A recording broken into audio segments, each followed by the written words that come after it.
Bismillahirrahmanirrahim. Assalamualaikum warahmatullahi wabarakatuh. Waalaikumsalam warahmatullahi wabarakatuh. Selamat siang, salam sejahtera untuk kita semua.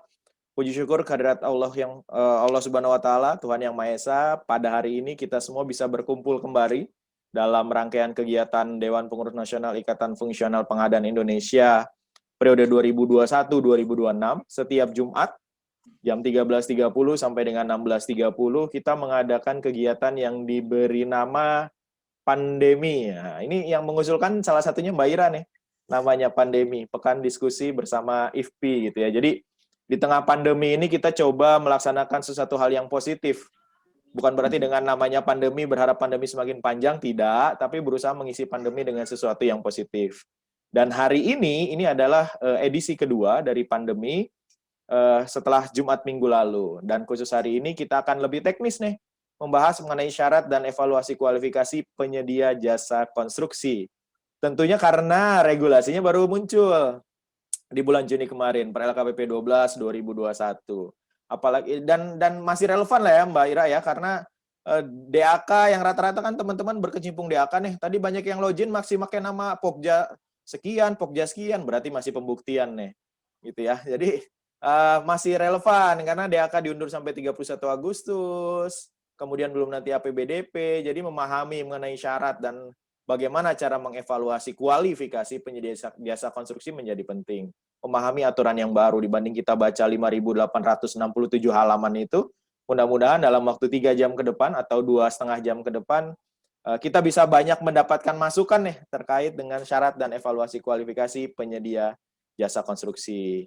Tadi sudah saya sampaikan, narasumber kita adalah Mbak Juni Irawati, sarjana komunikasi ya Mbak ini? Atau komputer Mbak? Komputer. Oh komputer. Sarjana komputer, magister hukum, beliau adalah koordinator divisi Diklat DPN IFPI. Sekarang bertugas di Biro Pengadaan Barang dan Jasa Provinsi Bengkulu. Itu mungkin kita sudah banyak yang familiar lah ya dengan Mbak Ira. Gitu. Jadi buat teman-teman jadi buat teman-teman sekalian, kembali saya sampaikan tata tertib dari kegiatan pandemi kita. Jadi nanti Mbak Ira akan menyampaikan materinya terlebih dahulu, kurang lebih selama 1 jam ke depan ya. Setelah itu dibuka ruang untuk berdiskusi. Teman-teman boleh raise hand untuk berdiskusi secara langsung. Kemudian juga boleh mengetik di chat, nanti kalau ada waktu saya bacakan pertanyaan-pertanyaan yang akan diajukan kepada narasumber kita. Seperti itu. Tidak ada daftar hadir, jadi rekan-rekan yang sudah mengisi registrasi pendaftaran dan kemudian masuk ke dalam aplikasi Zoom, secara otomatis kita sudah data sebagai peserta kegiatan pandemi ini. Saya lupa memperkenalkan diri Mbak, saking antusiasmenya ini. Ini banyak orang pengen jadi moderatornya Mbak Ira soalnya.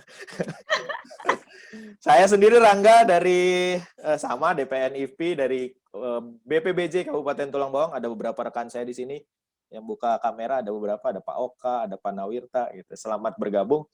Baik, agar efisien dan efektif, Mbak, silahkan langsung menyampaikan materinya, Mbak Ira. Oke, baiklah. Makasih Mas Rangga, semangatnya. Ya Mas Rangga ya, terima kasih. Aduh, tersandung banget nih lihat teman-teman yang pakai backgroundnya. Ada foto aku di sana. Jadi bukannya nggak mau pasang ya, pengen banget ya masang kapan lagi ya, foto pasang background ada foto aku di situ, cuman mohon maaf laptopnya zaman dahulu kala jadi nggak bisa ada background ya. Oh gitu, jadi kita tuker tambah Mbak handphone sama laptopnya. Saya gue tuker tambah masih sosol lah. Baiklah teman-teman pengadaan dan teman-teman Javung, semuanya rata-rata Javung. Sebelum karena ini memang kita webinarnya online, mohon dong teman-teman untuk dibuka kameranya agar saya yakin bahwa teman-teman ini mendengarkan atau jadi biar nggak berasa ngomong dengan tembok gitu lah ya. Jadi kalau memang yang bisa aktivitasnya untuk dibuka kamera nggak apa-apa, mohon dibuka buat kepada teman-teman. Dan kita sebenarnya lebih ke diskusi ya, karena regulasi ini baru dan terus terang saja pemahaman ini benar-benar memang dengan analogi filosofi yang bisa dipahami sendiri. Beda waktu diatur waktu dari Kementerian PUPR, jadi tempat bertanya, tempat ini masih mudah. Cuman kalau sekarang ini kan semenjak regulasi ini keluar kan, ya begitulah kira-kira, nanti susah lagi ngomongnya. Apalagi berapa hari ini semenjak Perlem 12 ini keluar, selalu paling banyak pertanyaan berkaitan dengan prakualifikasi untuk jasa konsultan. Kalau untuk yang konsultan pekerjaan konstruksi sih nggak terlalu, karena baru banget ternyata prakualifikasinya, sangat jauh berbeda dengan Permen PU 14 tahun 2020.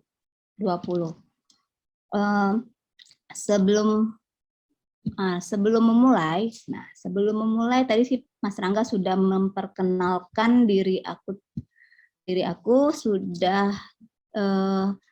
nama lengkap Juni Irawati dan biasa dipanggil dengan Ira. Kalau teman-teman di sini sih rata-rata yang teman-teman yang di Pokja Bersatu atau di teman-teman IFPI yang dekat itu manggilnya Bunda Ira. Mungkin karena sudah tua, Bunda Piara kalau teman aku ngomongnya.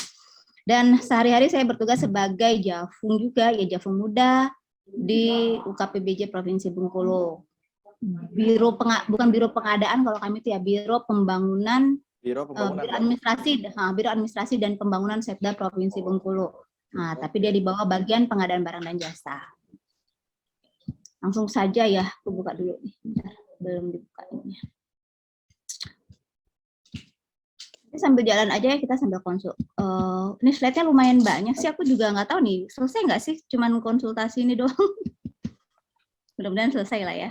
Nggak selesai nanti bikin edisi 2. Nggak bisa. Nanti, cuman kalau berkaitan dengan konsultasi sih mungkin agak panjang, karena kalau untuk jasa pekerjaan konstruksi kan dia nggak terlalu banyak ada yang berubah dan menggunakan sistem gugur. Ya. Oke.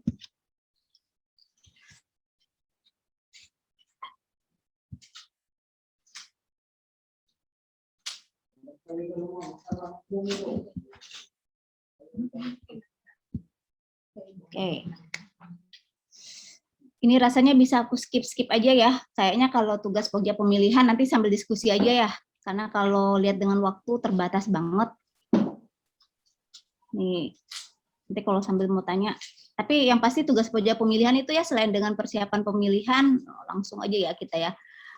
Juga melakukan pelaksanaan pemilihan, yaitu melaksanakan tender ataupun seleksi. Nah, pada persiapan pemilihan ini yang perlu diperhatikan itu adalah tugasnya Pokja. Tugas Pokja adalah melakukan review dokumen persiapan pengadaan dan melakukan rapat persiapan pemilihan penyedia. Nah ini ya, pada prinsipnya sekarang ya, untuk tujuan pengadaan kita sesuaikan dengan Perlem 12 bahwa tujuan pengadaan menghasilkan barang jasa yang tepat dari setiap uang yang dibelanjakan, baik dari aspek kualitas, kuantitas waktu, biaya, lokasi, dan penyedia, serta tetap berpedoman kepada etika dan prinsip pengadaan. Kenapa ini harus dimunculkan? Karena berkaitan dengan dihapusnya pasal 58 pada Permen PU 14 2020 yang tentang penambahan persyaratan. Penambahan persyaratan itu pada Permen PU 14 seperti kita ketahui itu harus disetujui dulu oleh pejabat tinggi media untuk dana APBN, sedangkan untuk dana APBD itu harus disetujui oleh pejabat tinggi Pratama yang membidangi Jaskon dan yang membidangi pengawasan, pejabat tinggi pertama yang membidangi pengawasan. Nah, di Perlem 12 2021 penambahan persyaratan itu tetap ada dan diperbolehkan, namun harus memperhatikan etika pengadaan dan prinsip pengadaan serta tidak bertentangan dengan ketentuan peraturan perundang-undangan. Nah, jadi ini harus diperhatikan juga kepada teman-teman ketika adanya penambahan persyaratan yang tidak ada di dalam yang tidak diatur di Perlem 12 2021. Kenapa? Karena yang bertanggung jawab terhadap dokumen pemilihan itu adalah pokja pemilihan, sehingga apapun bentuk regulasi apapun bentuk persyaratan teknis maupun kualifikasi itu harus dapat dipertanggungjawabkan oleh pokja pemilihan.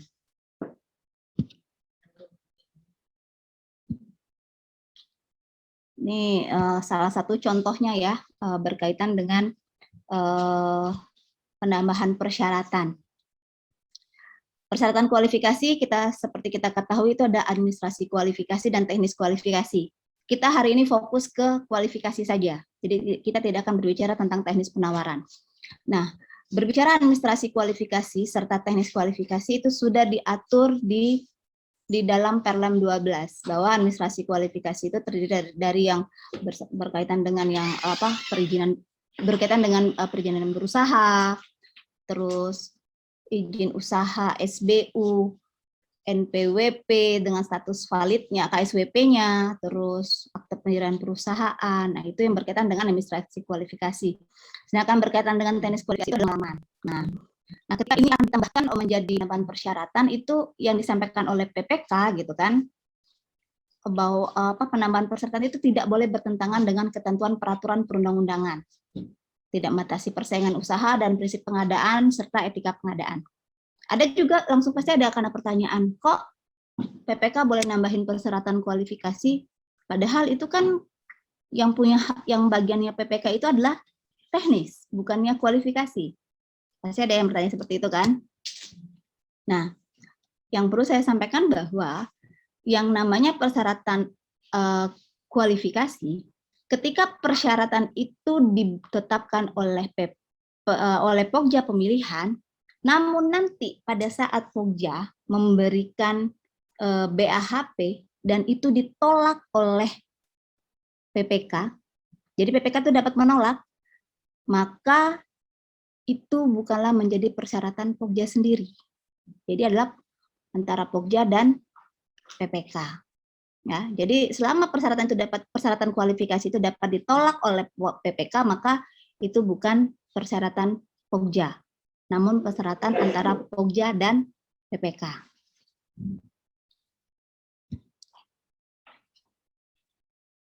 Nah, ini contoh-contoh untuk tambah syarat ya, jika memang PPK nih.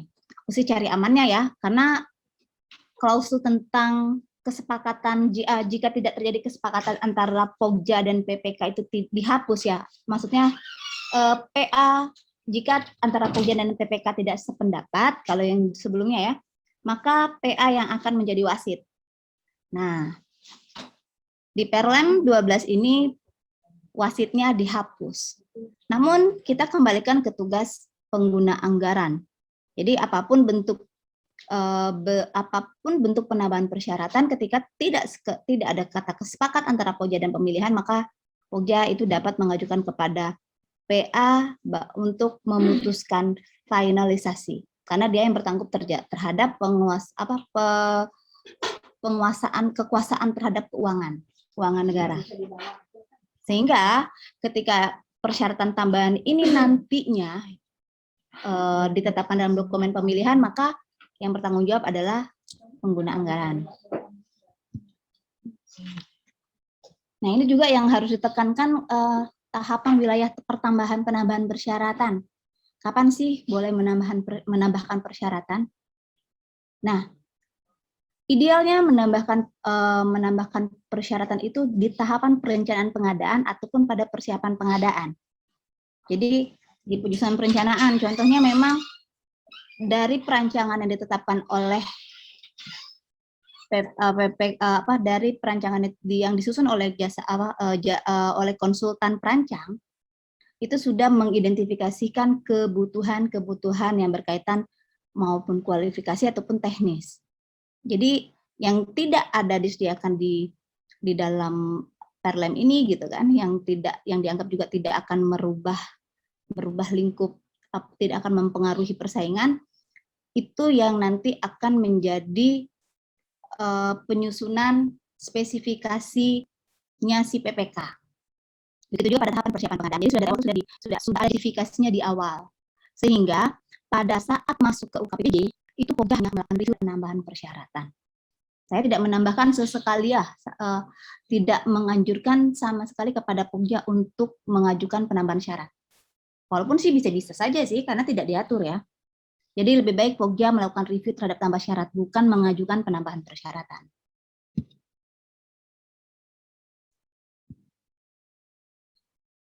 Ini bisa kita skip ya. Nah, ini penambahan persyaratan yang misalnya wajib yang ditetapkan oleh PPK pada pemilihan yaitu persyaratan keuangan yang ingin ditambahkan oleh PPK. Nah, ketahui administrasi kualifikasi itu hanya 2 sekarang ya. Kalau administrasi umum 3, yaitu kualifikasi itu ada 3, yaitu kualifikasi administrasi teknis, dan kualifikasi keuangan. Pada waktu itu sudah dihapus. Kenapa dihapus? Artinya LKPP mempunyai pertimbangan untuk menghapus persyaratan keuangan ini. Nah, sehingga penambahan persyaratan ini kan juga tidak bertentangan dengan peraturan perundang-undangan, yang mana memang persyaratan kualifikasi itu hanya 2, yaitu teknis dan kualifikasi. Artinya ketika memang ingin menambahkan persyaratan, yaitu hanya tidak jauh dari administrasi dan teknis kualifikasinya. Jadi saya banyak baca-baca ya, baca persyaratan teman-teman tuh ada yang koran, ada yang mempersyaratkan ya ke koran, pokoknya apalagi ya berkaitan dengan keuangan lah gitu kan. Punya ini Mbak, punya modal. Ya, yang modal ini LKPP itu sudah menghapus loh persyaratan kualifikasi keuangan. Nah, ketika itu sudah dihapus, nggak boleh ditambahkan. Jadi kalau kita ingin menambahkan persyaratan, artinya harus hanya di lingkaran kualifikasi teknis dan kualifikasi administrasi. Misalnya PPSU, misalnya kan ternyata kualifikasinya kecil gitu kan, tapi karena mungkin pekerjaan itu di dalam itu ada destinasi, misalnya kan, kalau sudah ditetapkan SBU, kalau kecil nggak boleh lebih dari, tidak boleh lebih kecil, cuma boleh 1. Nah, itu juga nggak boleh kan. Jadi memang benar-benar apa ya, menjustifikasi betul-betul disesuaikan dengan aturan yang sudah ada. Jadi larinya di mana? Cuma di teknis aja gitu kan. Ini sudah, nah rekening koran nih. Jadi jangan mau ya. Kalau aku sih nggak mau. Aduh. Ini standar lah ya, ketika Pokja dan PPK PA menetapkan sepakat dengan PPK, maka Pokja harus mengikuti dan menetapkan dokumen pemilihan. Dan apabila ternyata pengguna anggaran sepakat dengan Pokja, maka PPK harus menetapkan ulang dokumen persiapan pengadaannya. Itu sekilas info terkait dengan review. Pada itu ada reviewnya penambahan persyaratan. Siapa tahu ada penambahan persyaratan kualifikasi, makanya itu disebutkan di awal, karena paling banyak penambahan persyaratan kualifikasi, baik di pekerjaan konstruksi ataupun jasa konsultasi. Nah, sekarang kita masuk ke syarat kualifikasi jasa konsultasi. Nah, kita bikin dulu. Nah, persyaratan kualifikasi badan usaha, saya jelaskan bahwa kalau usaha administrasi kualifikasi yang isinya ada KS, misalnya ada KSO, UJK atau NIB, sertifikat badan usaha, NPWP, dan akta penilaian perusahaan. Sedangkan teknis kualifikasinya terdiri dari pengalaman 4 tahun terakhir, pengalaman mengerjakan pekerjaan sejenis sesuai dengan subklasifikasi, memiliki pengalaman pekerjaan sejenis untuk menengah dan besar sesuai dengan subklasifikasi atau berdasarkan lingkup pekerjaan. Sedangkan dokumen kualifikasi lainnya adalah penambahan persyaratan kualifikasi penyedia yang tidak bertentangan dengan prinsip pengadaan, etika pengadaan, dan ketentuan peraturan perundang-undangan. Sedangkan ini untuk persyaratan kualifikasi perorangan. Kalau kualifikasi perorangan ini dia menggunakan sistem gugur ya. Beda kalau untuk di persyaratan badan usaha, di kualifikasi badan usaha. Badan usaha untuk administrasi kualifikasinya menggunakan sistem gugur, sedangkan untuk teknis kualifikasinya menggunakan pembobotan penilaian. Nah, untuk persyaratan kualifikasi jasa konsultasi perorangan, administrasi kualifikasinya yaitu memiliki identitas dan kewarganegaraan Indonesia, mempunyai status valid dan wajib pajak setelah ada konfirmasi status wajib pajak. Lalu teknis kualifikasinya yaitu memiliki sertifikat kompetensi yang masih berlaku. Lalu memiliki pengalaman paling kurang 1 jasa konsultasi dalam kurun waktu 4 tahun terakhir. Lalu memiliki pengalaman pekerjaan sejenis, jenis pekerjaan, proses pekerjaan, metodologi, teknologi, atau karakteristik lainnya yang bisa menggunakan samaan. Serta memiliki pengalaman pekerjaan sejenis tertinggi dalam kurun waktu 10 tahun terakhir, itu paling kurang 50% dari total HPS atau anggaran. Lalu kualifikasi lainnya ya, apabila penambahan persyaratan kualifikasi penyedia itu tidak bertentangan dengan prinsip pengadaan, etika pengadaan, dan ketentuan peraturan perundang-undangan. Kalau untuk jasa konsultasi untuk pengadaan langsung ya, kalau pengadaan langsung lebih simpel karena tidak ada penilaian berkaitan dengan teknis kualifikasi dan menggunakan sistem gugur.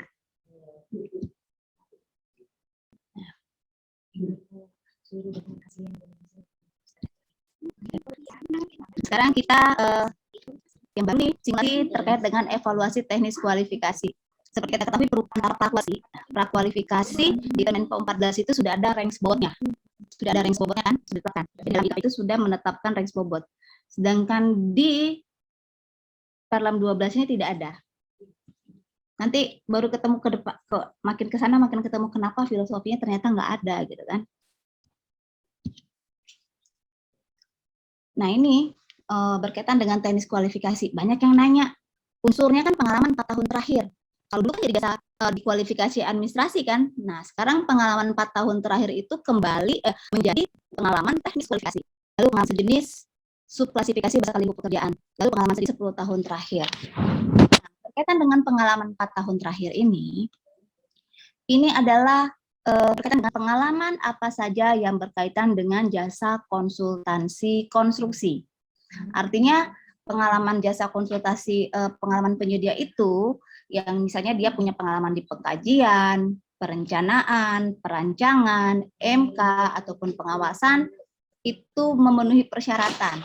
Walaupun itu yang sedang dilakukan ini adalah proses seleksi untuk perancangan gedung. Nah, ini artinya seluruh yang berkaitan dengan jasa konsultasi konstruksi sudah terima. Nah, ketika penilaian ini yang harus juga diperhatikan. Karena ingat, dia satu saja dia lulus. Oleh karena itu, untuk 4 tahun terakhir itu kan tidak ada di dalam contoh lembar evaluasi kriteria itu tidak ada membahas. Karena itu aja sudah memenuhi persyaratan.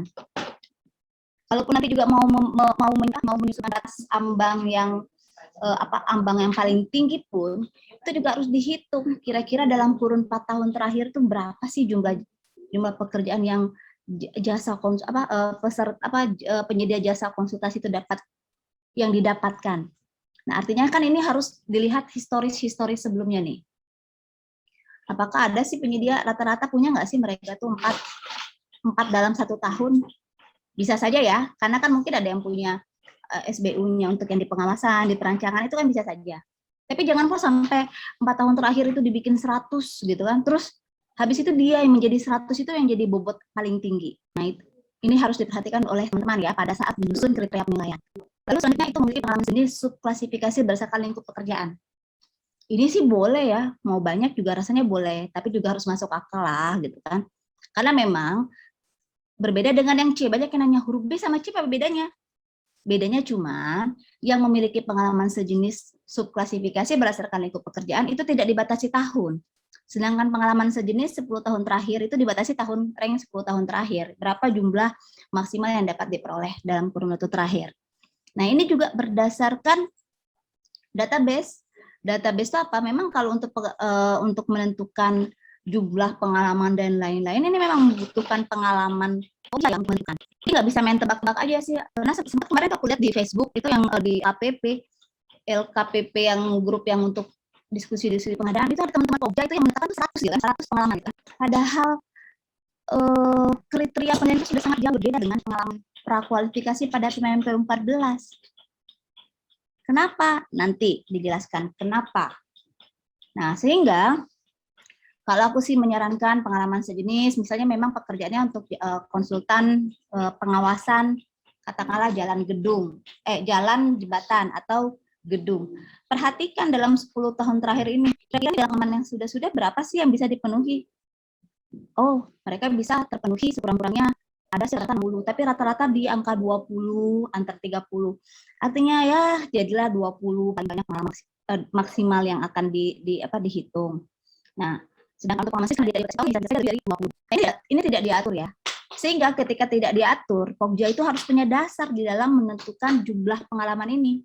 Jangan sampai nanti ditanya dari mana ini bikin pengalaman sejenis ini 100. Tiba-tiba cuma ngomong titipan gitu kan, karena jagoannya sudah punya 100 nih pengalamannya nih. Jangan sampai kayak gitu kan. Jangan sampai nggak punya dasar terus tiba-tiba nanya gitu kan, tiba-tiba nggak tahu, ditanya APH nggak tahu siapa, dari mana angkanya.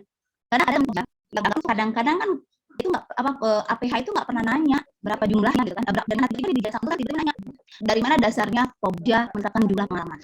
Nah itu ya. Nanti ini contoh berkaitan dengan unsur pengalaman. Ini memang pindahkan dari MDP di dokumen kualifikasi. Nah, kalau misalnya di MDP ini kan dia bobotnya di sini. Oh, ini contohnya 5 di sini ya. Jadi kenapa aku mau menggunakan batas ini cuma 5? Kenapa aku mak? Karena 4 tahun terakhir paling ada batasnya di angka 4 di angka yang nomor 1 gitu kan. Karena sudah lolos di 1 tahun terakhir gitu kan. Lalu memiliki pengalaman mengerjakan sejenis. Nah, ini juga nih gitu nih. Lalu tadi pengalaman mengerjakan sejenis yang terakhir. Nah, ini yang agak berbeda ya dengan prakualifikasi. Karena ternyata penetapan nilai bobot, ambang batas, dan kriteria penilaian itu ternyata Pokja yang menetapkan sendiri gitu kan. Nah, kalau berdasarkan contoh yang ada di dalam MDP itu, ini jauh lebih sederhana dibandingkan dengan prakualifikasi di MDP. Kenapa sih lebih sederhana? Karena ternyata di dalam Permen 12 tahun 2021 ini, yang namanya prakualifikasi itu belum merupakan kompetisi. Dia nggak ada kompetisi. Makanya kalau aku lihat hitungnya lebih sederhana. Dari tadi aku udah ngotak-ngatik nih, bagaimana ya kalau kayak dulu itu sudah ada bobot, nanti aku bagi 60, bagi dengan bobot tekan, untuk simulasi ternyata nggak ketemu gitu kan. Dan ternyata memang setelah dibaca seluruhnya itu, oh ternyata konsepnya adalah karena dia bukan kompetisi, maka memang sederhana, tidak ada penyedia yang peserta yang gugur pada tahapan kualifikasi karena dia tidak lengkap atau dia tidak sesuai dengan ambang batas. Tapi mereka itu bukan gugur ya. Mereka itu hanya tidak masuk dalam shortlist. Mereka tidak masuk dalam shortlist. Sampai maksimal 7. Mereka tidak masuk itu. Mereka hanya tidak masuk di dalam urutan tersebut. Makanya nggak usah rumit-rumit bikin kualifikasi. Nggak usah rumit-rumit karena memang nggak dirumitkan oleh LKPP. Di dalam Permen 12 nggak dirumitkan berkaitan dengan prakualifikasi. Karena dianggap ini tiket untuk masuk. Nah, di sana juga jelasnya ya. Untuk masuk mereka untuk penyedia itu masuk ke dalam untuk penyedia itu diundang sebagai untuk memasukkan penawaran. Mereka diundang tiket mereka untuk memasukkan dokumen penawaran. Jadi nggak usah rumit-rumit mikirnya kan. Lalu selanjutnya ini berkaitan dengan kualifikasi teknis konsultasi perorangan, yaitu sertifikat kompetensi kerja. Nah, unsurnya ya. Kriterianya adalah sertifikatnya sesuai dengan lingkup pekerjaan pastinya ya. Lalu memiliki pengalaman 4 tahun terakhir, itu kan mudah ya kalau jasa konsultasi perorangan, pengalaman jasa konsultasi konstruksi. Lalu pengalaman sejenis, berarti pengalaman sejenis jasa konsultansi konstruksi. Lalu nilai pekerjaan sejenis 10 tahun terakhir. Nah, nilai pekerjaan sejenis itu harus punya 50% dari HPS atau nilai penganggaran dari kan mulai sistem gugur. Seperti ini ya. Ini kontras.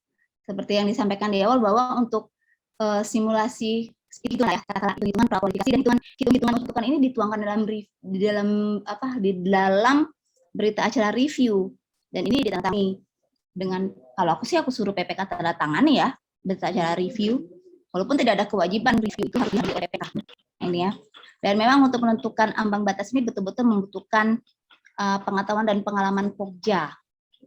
Nah, ini kalau berkaitan dengan sudah tenaga ahli yang kompeten atau membindangi itu analisa pasarnya juga ya. Untuk ini berkaitan dengan ketika kita sudah melihat kriteria teknis pada dokumen seleksi nanti. Karena kriteria teknis itu sudah harus ditetapkan dari awal oleh si PPK.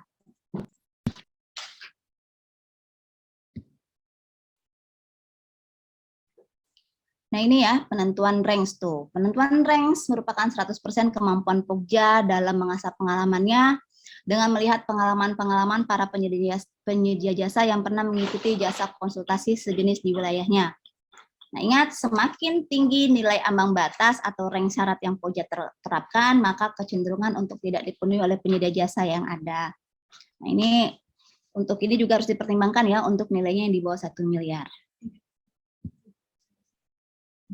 Standar. Mbak Ira. Yap. Nah, kita coba tahan dulu, Pak. Teman-teman sampai sini ada mau diskusi nggak nih? Jasa konsultansi konstruksi. Memang mereka betul ya. Mereka belum bisa diskusi kalau masuk evaluasi. Oh, karena yang awal tadi yang Mbak Ira bilang udah jadi bahasan di grup media sosial itu ya, Mbak ya. 100 pengalaman disyaratkan. Boleh aja, silakan aja sih sebenarnya. Yang penting teman-teman berkaitan dengan teman-teman Pokja itu punya dasar. Ya. Oh, mereka memang bahwa berdasarkan pengalaman mereka nih paket-paket sebelumnya itu rata-rata penyedia masuk itu yang sesuai itu. Kan? Oke, siap. Oke, Mbak, belum ada juga yang raise hand di chat juga belum ada. Lanjut, Mbak. Belum, masih tapi nanti ada yang jalan juga yang lain ya. Siap, oke, Mbak. Karena ini juga sebenarnya simpulan-simpulan deh. Ini untuk tentuan SPSE. Kita masuk di evaluasi kualifikasi. Dalam hal ada penentuan yang tertulis pada dokumen kualifikasi dan SPSE, maka yang akan digunakan adalah persyaratan yang ada pada dokumen kualifikasi. Ya. Jadi Jangan lagi ngomong di kualifikasinya di SPSE begitu. Ada tenaga ahli di sana, ada peralatan dan lain sebagainya. Tidak, maka karena mungkin lupa pujiannya di checklist, dicentang. Maka yang digunakan adalah LD-nya.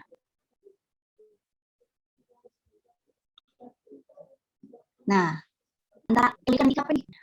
antara LDK dan IKP kan banyak nih. Kalau IKP itu kan ketentuan umum. Nah, ketika sudah bicara yang sudah khusus, maka yang adalah LDK. Karena kalau seperti kalau di IKP itu kan menentukan segmentasi. 1 miliar sampai dengan 1 miliar itu kecil. Di atas 1 miliar itu menengah. Di atas 2,5 miliar itu berat. Nah, ketika dokumen di LDK sudah ditetapkan oleh pengalaman ini seperti apa. Segmentasi nilainya berapa. Kan itu akan dipengaruhi di dalam LDK. Nah, ini dulu di ketentuan IKP. Ini akhirnya aku sampai konsultasi sama Sisi. Apakah aplikasi kita ini mengakomodir gitu kan? Teman-teman mungkin belum sadar atau karena kenapa aku baru ngeh itu karena nyusun modul ya. Karena untuk paket kualifikasi yang diakuin itu nggak sih yang lama, Permen PU 14 masih Permen PU 14. Kalau yang baru belum ada justru untuk sesi ini.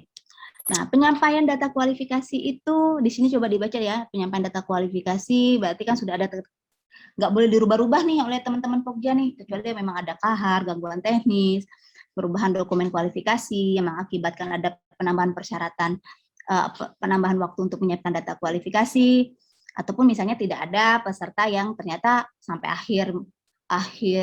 batas akhir penyampaian data kualifikasi tidak ada yang menginput, tidak ada yang memasukkan dokumen kualifikasi. Dan juga data kualifikasi, ketika data kualifikasi kalau penyedia sudah masuk ke dalam batas akhir kan penyedia juga bisa menginput pengalaman. Nah, kualifikasi itu belum merupakan ajang kompetisi. Maka data yang bisa dilengkapi setelah Pokja pemilihan menyampaikan hasil evaluasi kualifikasi. Ya, coba. Setelah, artinya apa? Batas akhir pemasukan sudah berakhir, bisa dibuka pembukaan kan, dengan penyampaian dokumen kualifikasi, terus itu langsung masuk ke evaluasi kualifikasi, ya kan? Nah, Pokja evaluasi dulu. Kalau masih PU 31 dulu, di sistemnya kan memang langsung buka nih. Ketika Pokja itu penyedia itu ngirim kan bisa kita evaluasi. Terus kan bisa langsung minta data kurang tambahan dan lain kan. Kalau sekarang enggak, sistemnya memang harus pembukaan dulu, masuk ke evaluasi, baru bisa kita lihat data kualifikasi. Nah, teman-teman itu pada saat masuk ke evaluasi kualifikasi, evaluasi dulu semuanya. Setelah dievaluasi seluruhnya, nanti ketahuan nih penyedianya nih.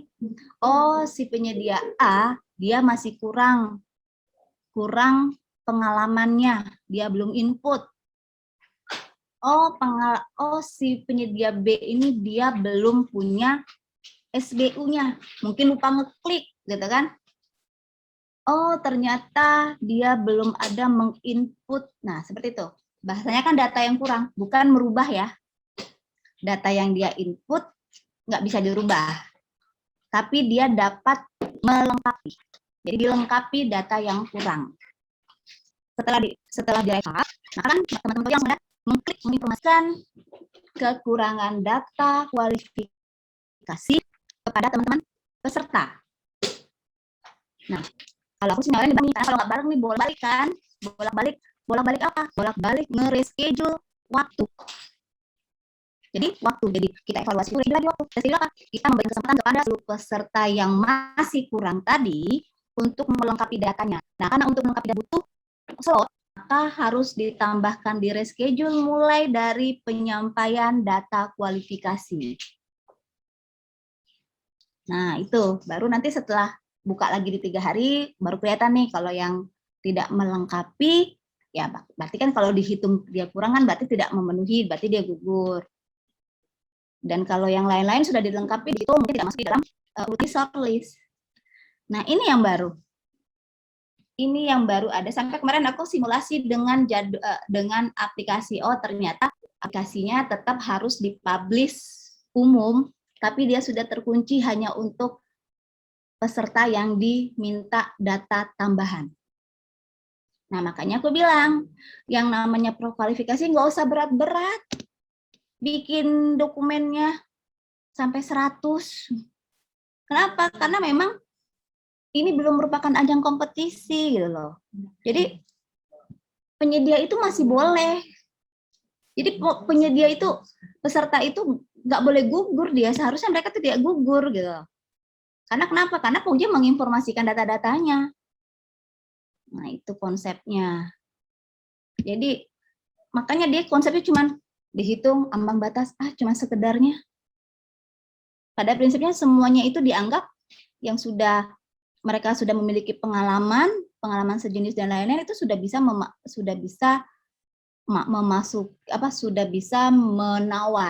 sudah bisa melakukan penawaran. Namun dibatasi hanya boleh maksimal 7. Ya. Jadi jangan lagi ya. Jangan lagi deh bikin sampai 100. Ini pada nggak kegelitik ya. Aku nih waktu pas baca pertama kali, ini kenapa ya gini ya? Ini kenapa ya gini ya? Mungkin belum pada dapat konsultan lagi, Mbak. Iya sih, belum dapat konsultan ya. Kalau aku kan karena memang lagi nyusun, ini kenapa? Tapi yang tadi awalnya bacanya kan? Ya, udah evaluasi, kok udah evaluasi, kok disampaikan. Ya. Kalau dulu kan sebelum evaluasi selesai kita sudah bisa minta kekurangan. Ya. Kalau sekarang kan nggak bisa, karena memang versi aplikasinya seperti itu. Tapi pada prinsipnya dia memang secara regulasi belum merupakan kompetisi. Oke. Makanya aku pikir, ternyata udah sebenarnya sudah simpel untuk diprakualifikasi, sudah sangat simpel. Siap. Tapi menurut Mbak oke ya SPSE-nya ya? Jadi sistemnya sebenarnya sama, masih sama dengan 4.3 itu. Sama kok, sama 4 kan 4.4 tuh yang sekarang itu. Sama, pada prinsipnya sama, cuman kita ngerubah jadwal. Oke. Ngerubah jadwal. Jadi memang sebenarnya sih bertentangan dengan prinsip aku yang sangat menghindari yang namanya jadwal berubah ya. Aib itu aib, Mbak. Tapi ternyata di kualifikasi itu bukan aib. Karena semua punya hak ya, penyedia. Ya, karena dianggap seluruh penyedia peserta jasa konsultasi konstruksi itu dia punya hak yang sama. Mbak, tapi itu hanya ruang untuk mengupload lagi hanya bagi peserta yang belum lengkap ya? Iya, hanya peserta yang diundang. Hanya peserta yang dimintain. Jadi gitu.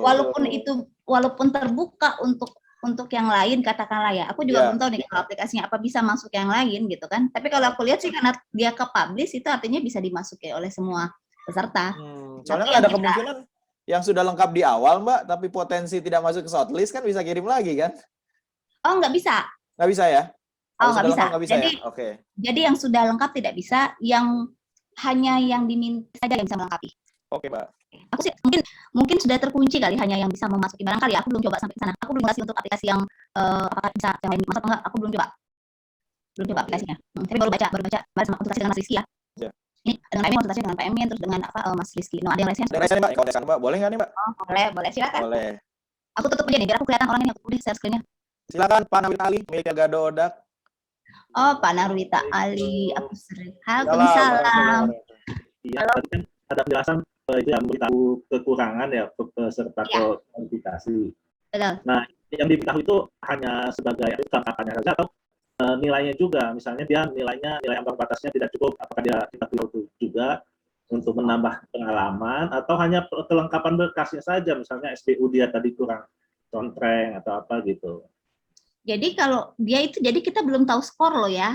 Jadi kita cuma lihat nih, misalnya dia tidak memasukkan pengalaman sejenis, mungkin lupa klik gitu kan, pengalaman sejenis.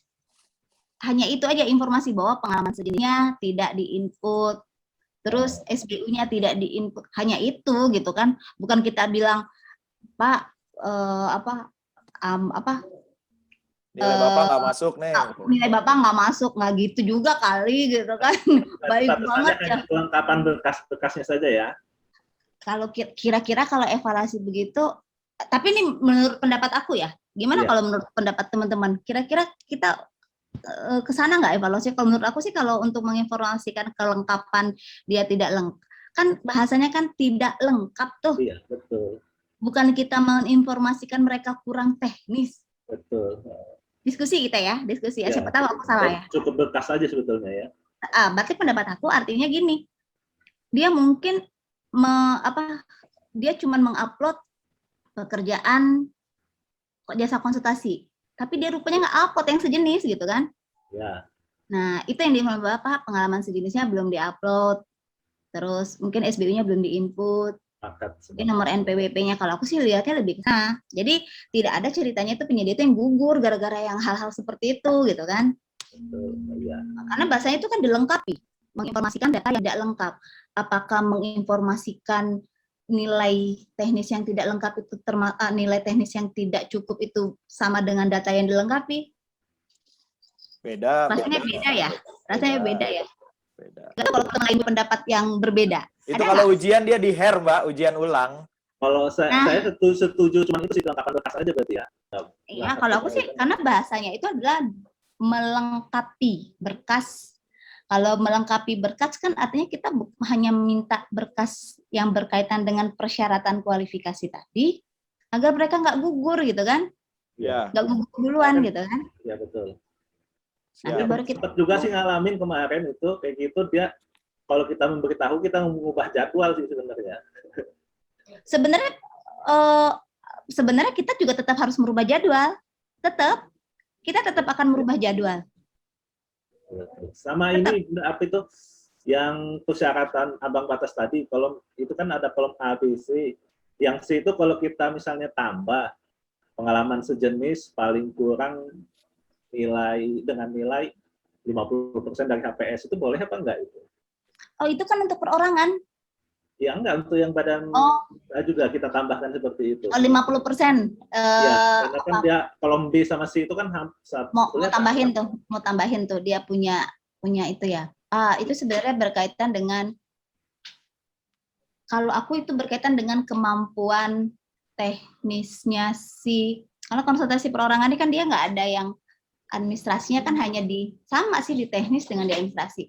Kalau untuk nambahin dia punya pengalaman dengan 10 tahun, itu bisa nggak ya kira-kira? Karena di konsultasi non konstruksi ya seperti itu juga. Ya, di konsultasi non konstruksi bisa memang. Jadi saya pikir kemungkinan ini salah lupa di delete apa-apa, ke delete mungkin, makanya apa kalau kita tambahin itu boleh nggak gitu? Kan nggak dilarang menambah itu ya. Tapi ingat ya, kita harus kategorikan dulu. Kita harus kategorikan dulu apakah pengalaman jenis dengan 10 tahun terakhir dengan nilai HPS itu masuk di kualifikasi administrasi atau teknis. Kalau dia atau di keuangan. Berarti kalau di teknis artinya kalau kita tambahkan rasanya sih tidak, mungkin rasa aku sih tidak juga ini ya, tidak juga menyalahi sih ya, karena dia bukan di keuangan kan? Iya, bukan di keuangan, di teknis. Jadi kita kan keuangan kan nggak ada kan, maksud aku penilaiannya hampir sama, penilaiannya cuma dihitung jumlah paketnya. Hanya saja jumlah paket yang kalau yang B itu kan jumlah mau nilai berapa aja kita hitung, yang C kita pilih lagi nilainya 50% ke HPS, baru kita hitung 1, 2. Itu nggak boleh yang C-nya jangan dirubah jadi, yang C-nya nggak boleh dihilangkan, berarti nambah kolom jadi D. Enggak. Ya kan A, B. Enggak diubah, tetap hanya saja pengalaman sejenisnya ditambahkan menjadi 50%. Iya, betul. Jadi kita tetap ngitung jumlah paketnya juga, bukan nilai. Kalau menurut aku nggak bisa. Jadi harus tetap dibeda. Kalau itu kan berarti membatasi bahwa pengalaman sejenisnya 50%-nya kalau harus 4 gitu kan. Kalau menurut aku itu nggak bisa. Jadi kalaupun mau menambahkan itu menjadi penambahan persyaratan, itu berarti tambahkan di D. Berarti mempunyai pengalaman sejenis 10, misalnya 50% dari HPS. Berarti dia cukup punya 1 pengalaman, yang penting dia punya 50% dari HPS. Kalau sampai pengalaman sejenisnya, kalau menurut aku tuh itu kan nggak, itu merusak syarat namanya itu. Yang C-nya itu syaratnya dirusak kalau itu. Jadi kalau menurut aku kalaupun ingin ditambahkan di kolom D. Jadi penambahan Jadi persyaratan. masuk tambah persyaratan ya, Mbak ya? Ya, ini masuk di dalam penambahan persyaratan. Oke, mungkin ada filosofinya nanti itu. Jangan-jangan bukan karena rupa di delete yang di non konstruksi, Mbak. Memang ada filosofinya, jangan-jangan. Kalau non konstruksi itu dia bukan lupa di delete kalau menurut aku, kalau di non konstruksi. Karena di non konstruksi itu juga dia SDM itu menjadi penilaian menjadi tenaga tetap loh. Kenapa? Dia beda loh dengan jasa konsultasi. Kalau jasa konsultasi itu kan dia konsultasi konstruksi itu dia untuk memperoleh SBU dia harus punya tenaga tetap sesuai dengan subklasifikasinya ya, tenaga tetap ya, untuk mempunyai mempunyai PJT, penanggung jawab teknisnya. Ya. Kalau jasa konsultasi non konstruksi itu kan nggak ada. Mereka punya SIUP harus punya tenaga ahlinya nggak ada kan? Nggak mesti kan? Kalau kayak mereka yang punya jasa untuk IT, pengembangan website dan lain-lain kan nggak mesti kan mereka punya tenaga ahli kan? Di waktu bikin SIUP-nya kan? Makanya di jasa konsultasi non konstruksi dia harus ada tenaga tetap. Coba lihat. Jadi kalau menurut aku itu memang nggak salah. Nggak salah karena apalagi ini kan brainware ya, brainware berkaitan dengan brainware. Sebenarnya aku lebih setuju sih, kemarin aku sempat kenapa ya nggak masukin di yang angka pengalaman sejenis dengan 50% HPS, kenapa nggak dimasukin ya gitu kan. Aku sih sebenarnya lebih senang, tapi jangan kayak tadi dong, pengalaman sejenis 10 tahun terakhir tapi harus sama dengan 50% HPS, dibikin 100. Terus nilai tengah-tengahnya 60. Ih. Jangan. Jadi lebih baik kalaupun mau ditambahkan gitu di kolom D, dan ingat harus ada justifikasinya. Oke, cukup Pak Nawirta Ali. Sepakat nggak? Sepakat ya? Atau yang lain mungkin siapa tahu ada yang berbeda pendapatnya. Udah ngangkat jempol ya Mbak, sepakat. Kalau nggak sepakat nanti kami selesaikan di kantor Mbak. Lanjut Mbak Ira. Selfie udah langsung begini nih. Tadi perasaan ada satu lagi deh tadi resen, nggak ada sudah ya? Sudah turun Mbak, sudah lower udah hand capek lagi. Kali ya? Iya. Udah capek ya. Oke. Oke.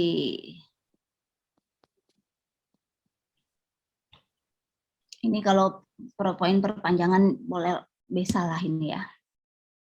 Lalu sekarang sih aku fokus di kualifikasi badan usaha ya. Evaluasi kualifikasi dilakukan dengan ketentuan. Penilaian administrasi kualifikasi dilakukan dengan sistem gugur. Lalu penilaian persyaratan teknis kualifikasi dilakukan dengan sistem pembobotan dengan ambang batas untuk menghasilkan calon daftar pendek. Nah, apa saja sih yang harus dievaluasi? Yaitu yang pertama, peserta yang berbadan usaha harus memiliki izin usaha di bidang jasa konstruksi. Ada yang ngomong IUJK fisiknya masih ada, masih berlaku, ya silakan, tetap bisa digunakan. Kalau menurut aku masih tetap bisa digunakan, bisa jika dia memang masih berlaku gitu kan. Makanya kan bahasanya memiliki izin usaha di bidang jasa konstruksi. Atau bisa menggunakan NIB yang di dalamnya ada IUJK OSS dengan KBLI-nya di sana. Nah, di sini juga ada tata caranya dalam Pokja melakukan evaluasi.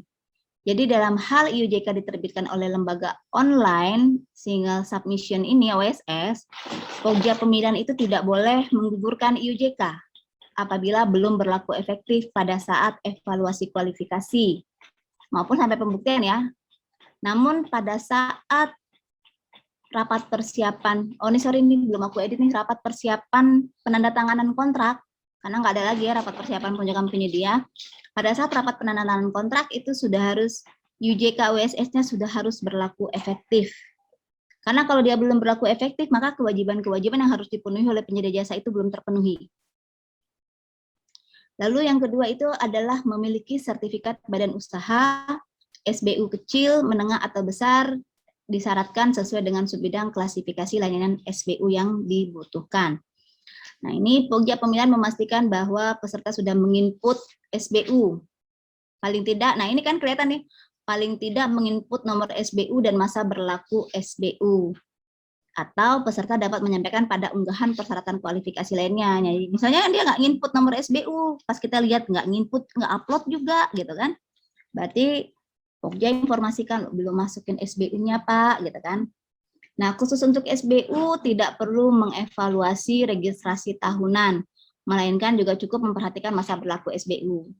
Nah, ini juga perhatikan SE ya nanti ya, berkaitan dengan SE 20 ya, aku lupa SE berapa, 20 ya untuk dari ketentuan PUPR berkaitan dengan masa transisi SBU.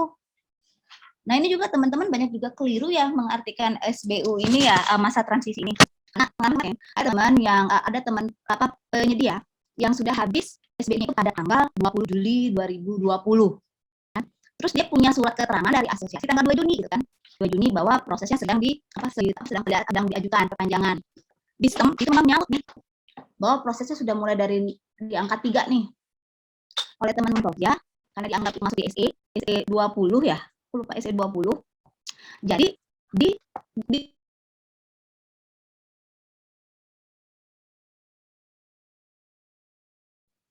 Halo, Mbak Ira. Gangguan lagi. Nah, Mbak, ternyata tadi keputus, Mbak. Tadi keputus. ke sana. Oh ya, masuk kali. Oh, dari mana nih mulai hilangnya? Dari mulai tadi, Mbak, dia dapat keterangan di asosiasi tanggal 2 Juni. Kemudian di sistem sudah nomor 3 tuh. Oke. Jadi dia, oh ya, sudah nomor 3 nih, gitu kan. Sama Pokja diluluskan. Karena Pokja beranggapan, oh dia masuk di dalam SE transisi itu, gitu kan. Ya kan? Nah, aku bilang, dan ternyata ada Pokja lain lagi nih, di daerah kabupaten lain. Konsultasi, aku jawab, itu gugur. Penyedianya bilang, kata Pogjanya, kemarin mereka dengan Pokja yang itu lulus. Aku bilang, oh Pokja yang itu yang mungkin nggak teliti, aku bilang gitu kan, nanti biar diinformasikan.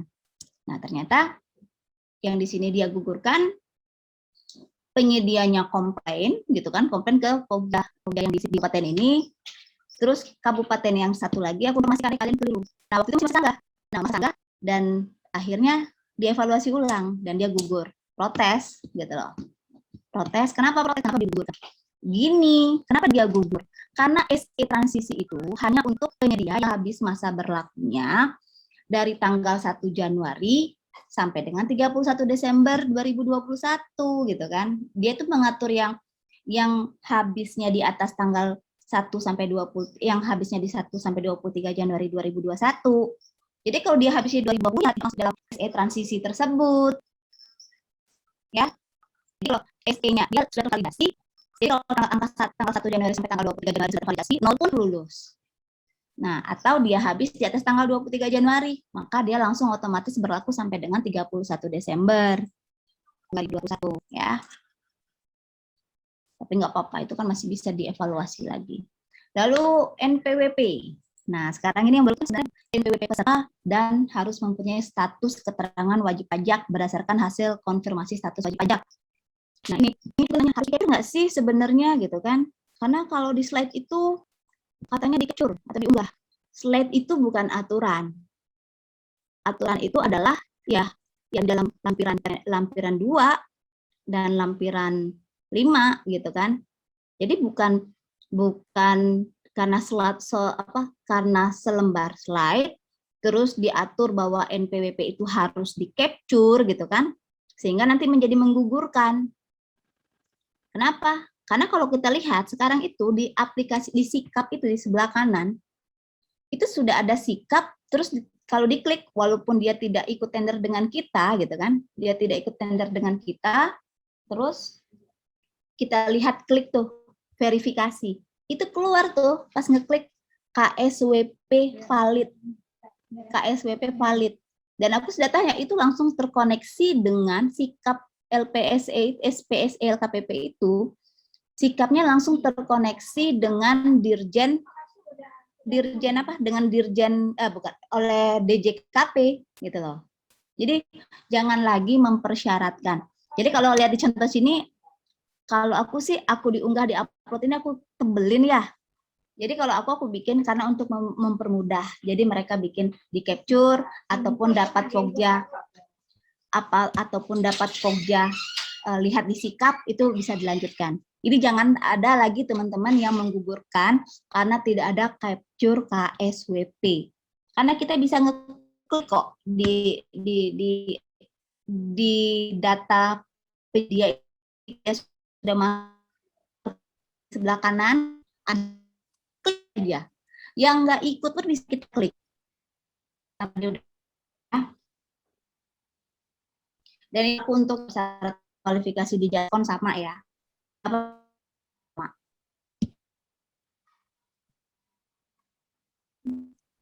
Perusahaan ya, ini kan memastikan bahwa peserta telah mengisi dengan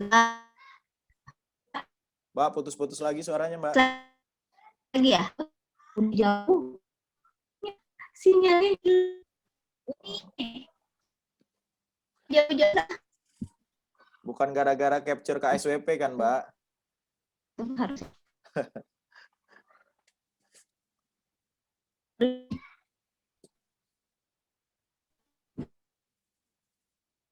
Ya, sekali lagi rekan-rekan yang ingin bertanya silakan klik tombol raise hand atau di chat juga boleh. Kita sampai di, waduh Mbak Iranya keluar, kita sampai di KSWP tadi ya. Jadi memang betul di teman-teman kalau yang sedang evaluasi kan di sikap itu ada pengecekan NPWP valid atau tidak, KSWP valid atau tidak. Itu bisa juga digunakan, tidak harus capturean dari peserta yang diupload di informasi lainnya. Itu. Kita tunggu. Rangga, udah kelihatan nggak? Kedengeran nggak? Kedengeran. Saya kira gara-gara KSWP jadi hilang, nggak valid berarti. Telepon aku tuh sibuk banget, jadi aku kasihin sama teman Pogja, karena orang itu menjelaskan di bawahnya jauh biar gak ribut. Ternyata aku bilang triknya di sini. Aduh, berarti harus beli ini Mbak. Nanti saya japri lah ya, apa yang harus dibeli ya. Aku udah beli Orbit, biasanya bawa Orbit. Mbak dilarang menyebut merek Mbak, bukan tenda cepat. Biar.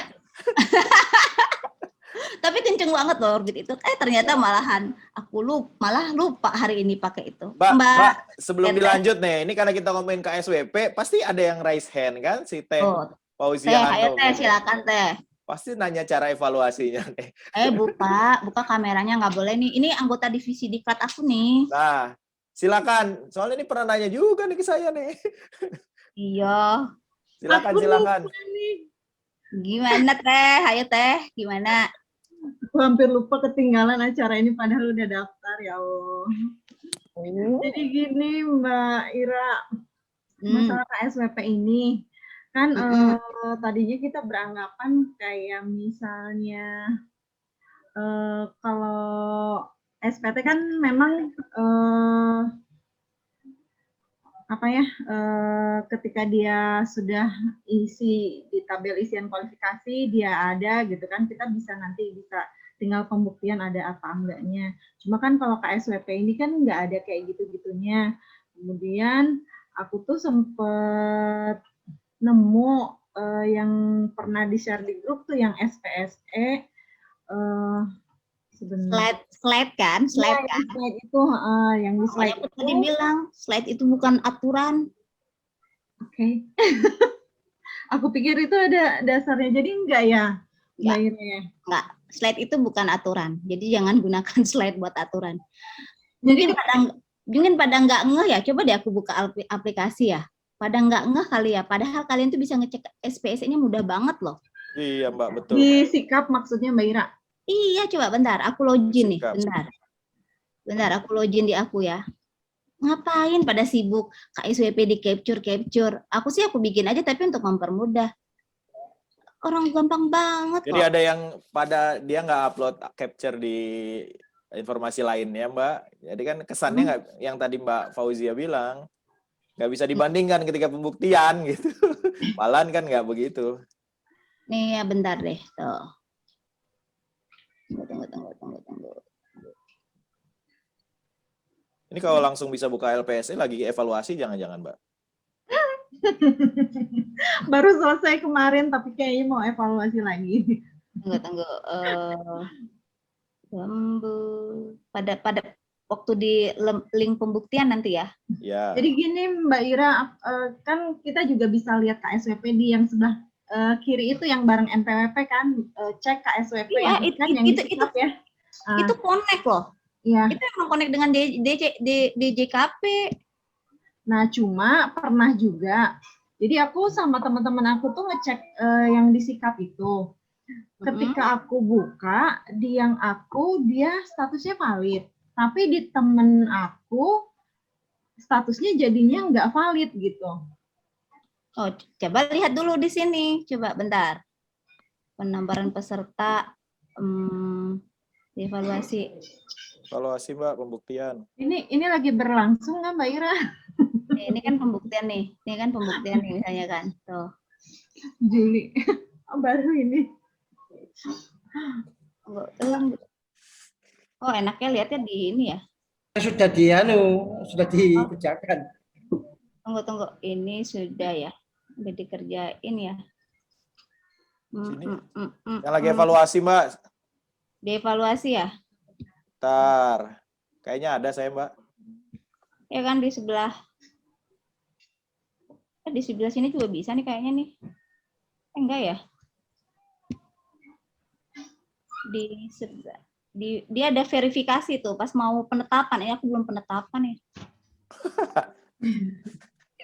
Belum penetapan. Ntar aku capture deh. di share belian, nggak kelihatan nanti verifikasinya. Mas Rangga ada nggak? Buka nggak? Dulu Mbak, lagi usaha. Pak Abdullah tuh kalau ada. Sikap tuh kayaknya rada lemot. Dia bukan di sikapnya bukanya, di aplikasi LPSC kita, bukan buka di sikap. Yang diverifikasi. Di anunya biasanya muncul verifikasi ya. Di verifikasinya tuh di kita, yang di kita punya. Ya betul. Di LPSE bukan di sikap, bukan login di sikap. Kalau misalnya langsung di sikapnya login, itu nggak kelihatan ya? Enggak, karena gini, dia kalau yang di situ nggak tahu mungkin kelihatan, tapi kalau yang kita login dari LPSE itu langsung keluar, itu langsung connect, memang dia valid. Nah, cuman kita tinggal lihat nih kapan terakhir dia valid gitu kan. Apakah dia valid 2 tahun yang lalu? Kan kalau dia validnya baru tahun 2021 berarti sudah update. Itu kan datanya kan ditarik dari DJKP.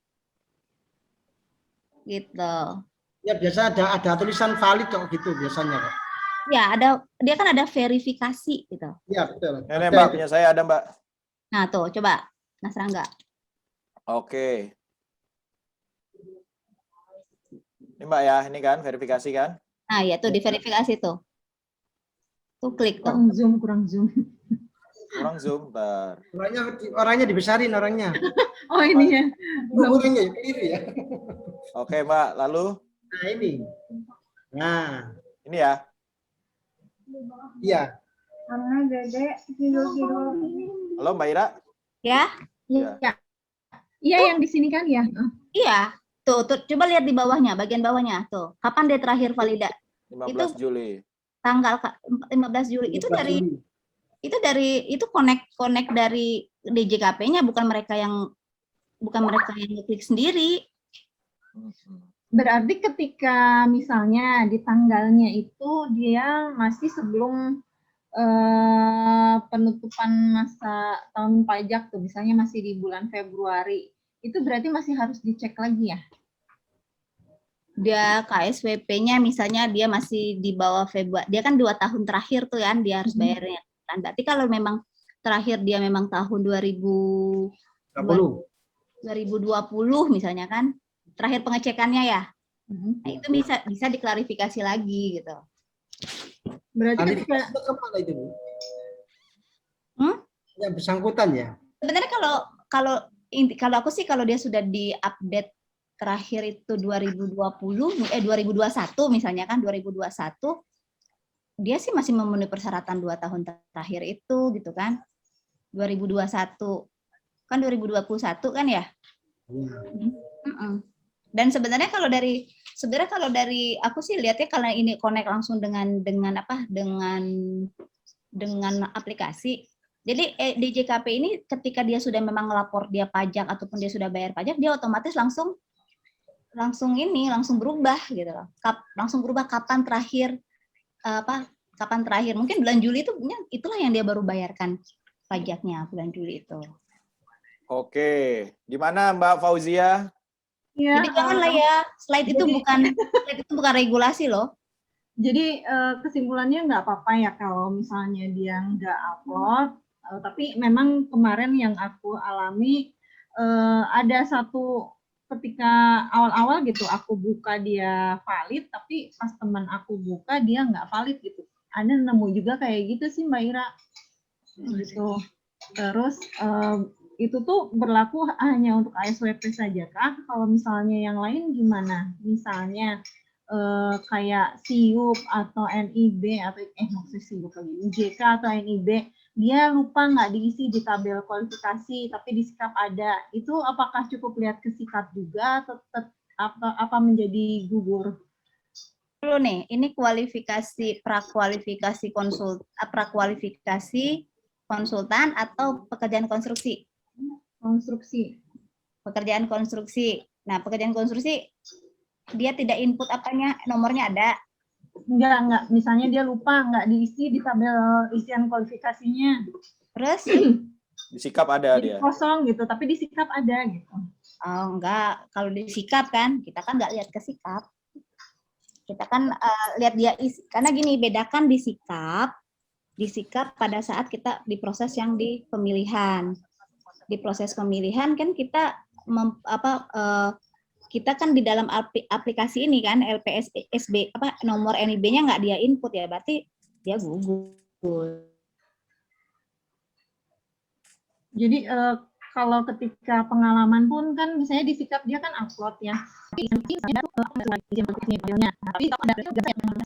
Kalau sikap itu kalau kualifikasi dulu kan pembuktian kan? Iya.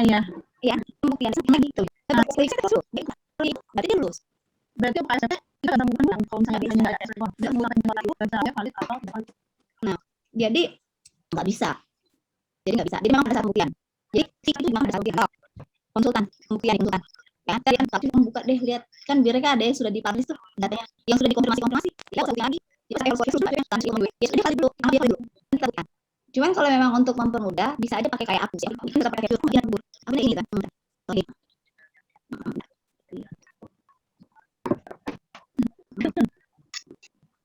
Ya.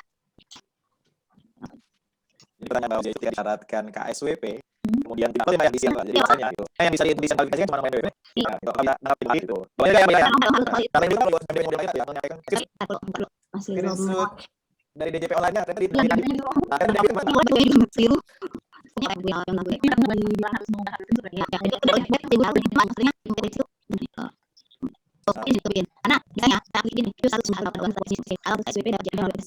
tapi atau informasinya masih pertama dari kemarin atau masalah ini sudah enggak harus itu di awal itu kan dari dia upload harus upload ada yang upload ya nanti kan dia akan saya PPP itu bisa lulus nanti Oke. Mbak Uzi ya. Terima kasih. Lanjut Mbak ya. Sudah yang kedua. Boleh di Mbak. Oh iya. Oke. Kedua. Masih Bu As dari Kemenkes. ya itu pesan aku saya jadi banget Iya. mungkin soal itu Coba jadi konfirmasi satu coba. aku bilang ini ya kalau misalnya dia mau orang itu ngasih nggak cuma coba ya nah terus saya kesini perusahaan udah kasih kok sekarang apa yang bersama sih Terima kasih. Oke, terima kasih. Ya enggak, Assalamualaikum warahmatullahi wabarakatuh. Sore, ya. Ini udah kan nih. nggak ada Saya masih tunggu laporan. Sementara kami personel Kopjan kurang. Saya disebut sebagai Kopjan. Oke, saya banyak kurangnya kan. Jadi gimana belajar. Seperti yang tadi setelah SMAT. Berarti kan dalam penegak itu kan ada dua ada versi kan. Itu yang padahal kadang jaringan itu lelet gitu Mbak. Kadang ada muncul kadang tidak gitu. Karena itu tidak memakai yang bukan saya itu masih saya sekarang pakai ini. Kata yang Mbak. Coba udah kelas jadi dalam belas itu sama ya Mbak. Kalau tidak ada salah kita mau kemudian dia sikap tidak dia gitu. Kita mungkin ada masalah saya tidak kalau semua masalah orang pajaknya mau ngasih tahu status validnya. Ada yang kita sendiri di aplikasi ada algoritma. Apa sudah lihat dalam pertemuan kita salah ada di foto diaktif. Jadi sekarang kan buat yang akhir namanya. Mbak di minggu kalau dia misalnya mati harus ada aplikasi realisasi dalam dokumen itu kami buat. Cuma kami kan kadang kalau dalam kita tadi enggak apa. Kan kalau realisasi kita langsung itu yang kita dari kita enggak harus berani Pak. Jadi kalau kita bahas masih berlaku SBU, itu SBU 2 dan belum. Ya itu dalam SBU. Jadi kalau memang dia bisa bahwa dapat SBU elektronik ini bisa yang kemudian gila terus dia harus biasanya mereka itu sudah punya capturean verifikasinya. Mereka sudah punya capturean verifikasinya itu satu. Yang kedua kalau verifikasinya dia dengan cepat diumumkan. Nah, jadi ingat ya, bahwa yang namanya emas dalam SBU transisi ini sudah habis masa berlakunya dari tanggal 1 Januari sampai 31 Desember. Itu maksudnya. Jadi mereka harus lingkupnya. Jadi kemarin kejadian aku itu asosiasi itu tanggal 2 Juni kan. Aku cek kemarin pengadilan 2 Juni. Aku nggak bisa udah dari SBU memang 2020. Yang sudah kan dia habisnya kapan? Oh, antara tanggal 1 Januari sampai 21. Saya pengadilannya sampai 21 orang di tanggal 20. Jadi otomatis masih berlaku tuh, otomatis sampai berlaku sampai dengan Desember kan. Nah, itu dulu. Jadi kalau ternyata dia statusnya bisa dia nol, itu memang tidak dari. Karena mungkin asosiasi itu mengeluarkan surat keterangan itu di bulan 15 sekarang. Karena asosiasi itu masih sebelumnya. Tapi bukan saja gitu. Gitu. Kita syaratkan Pak. Saya ada beberapa rekan saya yang bisa mungkin tambah syarat. Itu Pak. sedang sih nggak usah, karena perihal tenaga tetap itu kan memang wajib. Ada langsung SPU ada Ada itu PPT, ya. sama kayak PPT. Mungkin kayaknya ada tetap kayak ya sebenarnya tenaga tetap itu ada SDPO PPH 21 PPK 1 itu iya. Cuma boleh ada kalau kita di tenaga kerja kita minta itu langsung mengundurkan. Cuma dia kalau kita kalau kita tidak boleh tawarkan dulu pakai. Kalau ada yang di tenaga tetap itu dari tempat lain. Iya, betul Pak. Cuma kan dia kan kalau dia udah bayar kalau satu kerja kan yang boleh kita kan pulang Pak. Itu kalau itu beda kalau kita sudah tahu waktu penugasan pasti dia nggak bisa double. Nah, ya kan sekarang mereka dan anak-anak tenaga tetap mau 5 kan. Cuma kita biar kali lagi ya. Kita langsung sama ini kan dulu kapan Pak? Belum sudah kan kapan kalau kita kan harus kapan. Sama Kalau aku sih nggak sarankan ya, kalau misalnya lagi tetap itu beban di mana berarti di administrasi ya baik seperti harus ada tetap itu harus lagi SPPA sampai di sana ya nanti berat justifikasinya juga salah. Oke. Yang kita lagi mau Oke, lanjut ya semua ya. Ini ya yang sebenarnya ada dari jadi ada semacam gimana ya. Kalau misalnya ada satu misalnya personal manajerial kan kalau saya di Paysan melanjutkan namanya Zik atau LPS jadi mungkin pengalaman kerja namanya Anil cukup dengan di aja gitu. Itu seperti mungkin bisa integrasi dengan aplikasi lain gimana. Ini bisa aja pendapat aja. Sering kali pengalaman kerja itu buat sendiri walaupun kan mau ngecek SKS-nya karena ada SKS atau destinasi itu tidak dalam studi penelitiannya di sana gitu kan. Di kan ada tuh sampai teman-teman kuliah ada menggugurkan karena pengalaman tidak dalam revisi di dalam penelitian. Nah, saya tidak dia input di sana kan itu persyaratan mereka misalnya untuk LPSK yang punya garunya untuk dia itu biasa mengajinya dia sendiri personal pendawalan. Itu juga kan saya waktu itu pengalaman itu kan. Kalau di Perlem 12 kan pengalaman personal manager itu pengalaman terkait dengan pekerjaan khusus apa sih? Ya, ini terus beberapa waktu ya. Kemudian kalau pertanyaan integrasi ya, saya berharap juga ada semacam itu ya. Udah sih kalau ada masa depan ya. Ya LPP kan. Ya. Ya mudah-mudahan ya udah simpan udah apa peralatan listriknya dia peralatannya kan. Iya, betul. Oke, itu lagi semua. Kita lagi yang masih paham sini itu apa ya, Bu? Nanti konsep. Memang konsepnya sekarang lagi menyiapkan ya. Yang ini ya.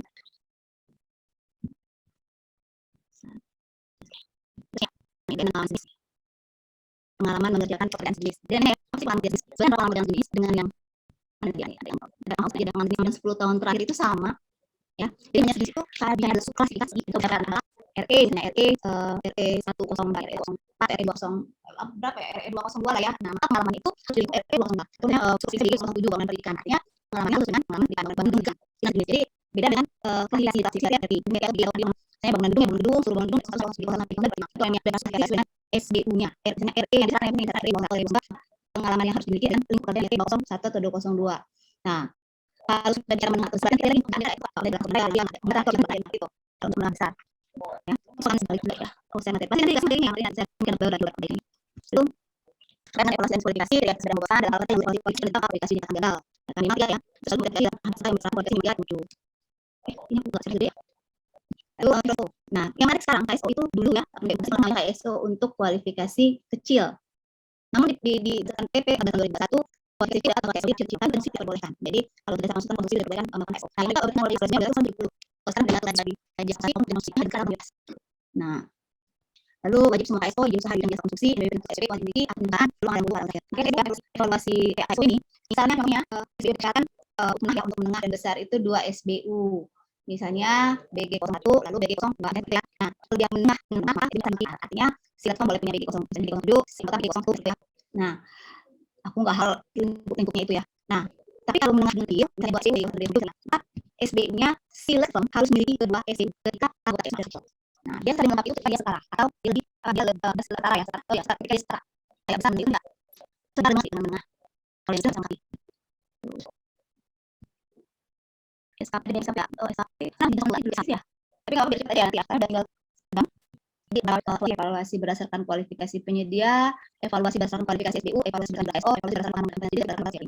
KSO yang menengah kecil, yang itu adalah kecil, tapi nanti boleh besar menengah, besar dan besar. Ini yang di skip ya. Ini sama ya, pokoknya evaluasi berdasarkan KSO, yang lain sama ya. Ini yang lebih apa KSO-nya, ada yang kualifikasi. Untuk evaluasi berdasarkan pengalaman pekerjaan sejenis, kalau ada FSO, maka evaluasi pengalaman yang menjadi jenis dengan yang segmentasi untuk dilihat dari pengalaman pekerjaan sejenis tertinggi yang terlihat berdasarkan dari kontrak dan peserta. Jadi akhirnya dia memiliki alat penilaian. Ternyata perjanjian KSO-nya waktu pembuktian cuma dia 33 juta. Maka intinya yang kita input adalah nilai pengalamannya di 300 juta. Jadi bisa diambil dari apa? Karena dari mana ini? Nanti akan pengalaman tinggi itu menjadi pengaruh ke seluruh. Ini masih pengaruhnya. Berarti nanti materinya bisa pada ini. Kalau yang dalam dasar kapal itu ya, konsultan itu dengan 200 juta sih. Dan sebenarnya kalau dan ini memang konsep dari itu adalah pemberdayaan pelaku usaha Papua. Makanya saya tidak terus ya, kelompok industri itu khusus untuk pelaku usaha untuk daerah Papua maupun Sukon. Itu istimewanya daerah Papua Barat. Dan memang bahwa pemerintah itu berikan apa. Jadi kalau usaha itu tidak bisa apa itu guna pelaku usaha. Kemudian kualifikasi, kualifikasinya benar ya data yang diisi dengan data yang diupload. Nah, data kualifikasi yang diisi dengan yang diupload itu menjadi mapi. Artinya ketika ditemukan dua data yang berbeda, maka ditemukan ada data yang memenuhi syarat. Ya. Lalu untuk saat pemberian kualifikasi untuk persyaratan maka yang kita lihat adalah kontrak lalu PAST atau kita bisa lihat pembayaran pajaknya atau prosesnya apa yang tidak gitu kan.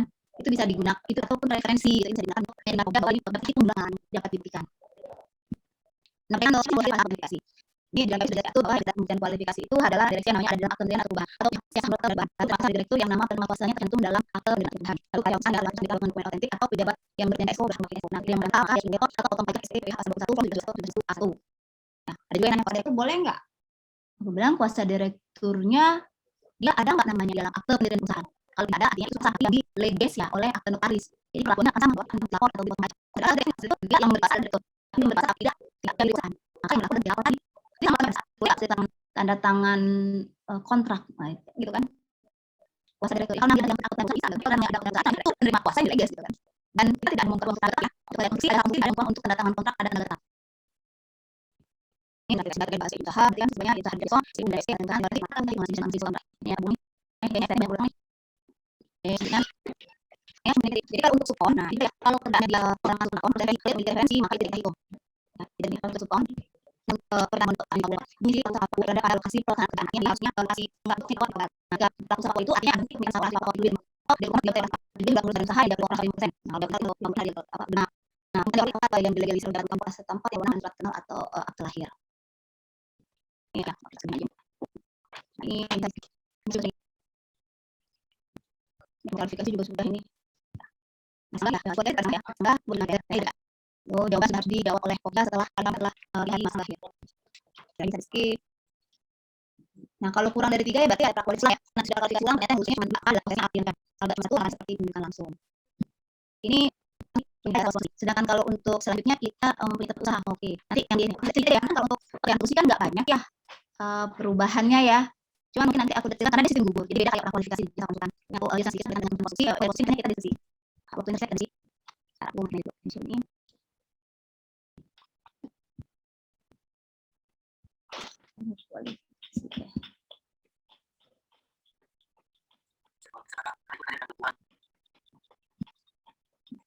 Nah, kebetulan slide kalau saya dalam konstruksi ini kan aku di tim dengan yang di bawah di pasar banyak ini mungkin punya dia. Jadi aku hanya beli berapa? Jadi misalnya beli Imadi Hiriana.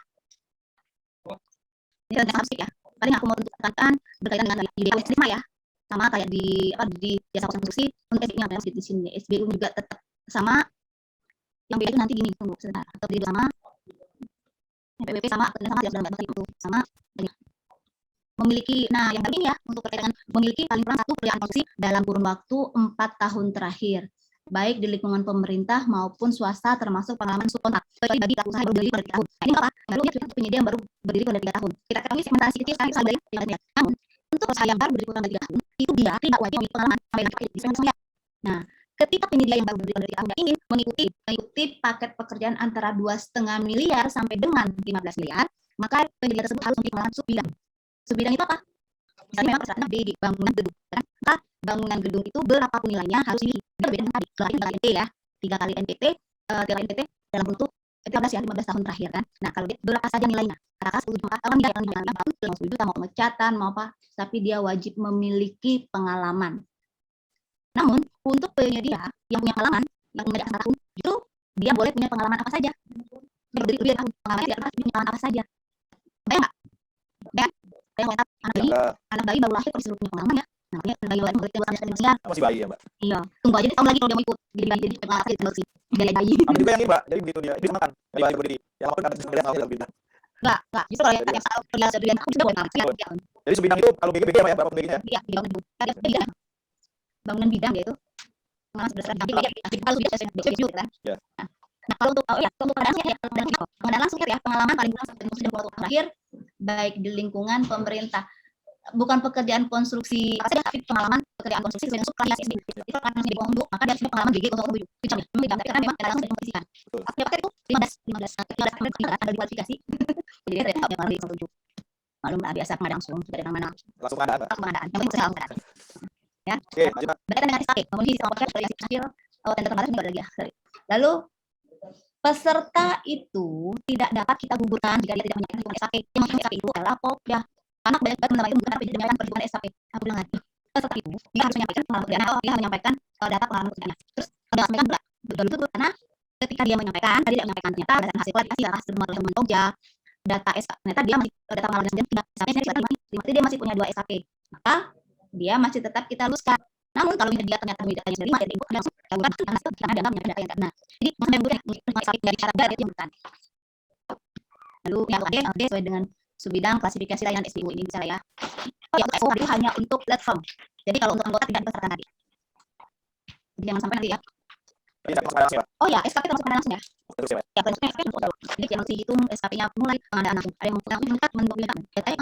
Nah, kalau jadi sudah dapat ya kalau misalnya langsung pengadaan mungkin tahu kalau yang kayak blacklist loh. Oke.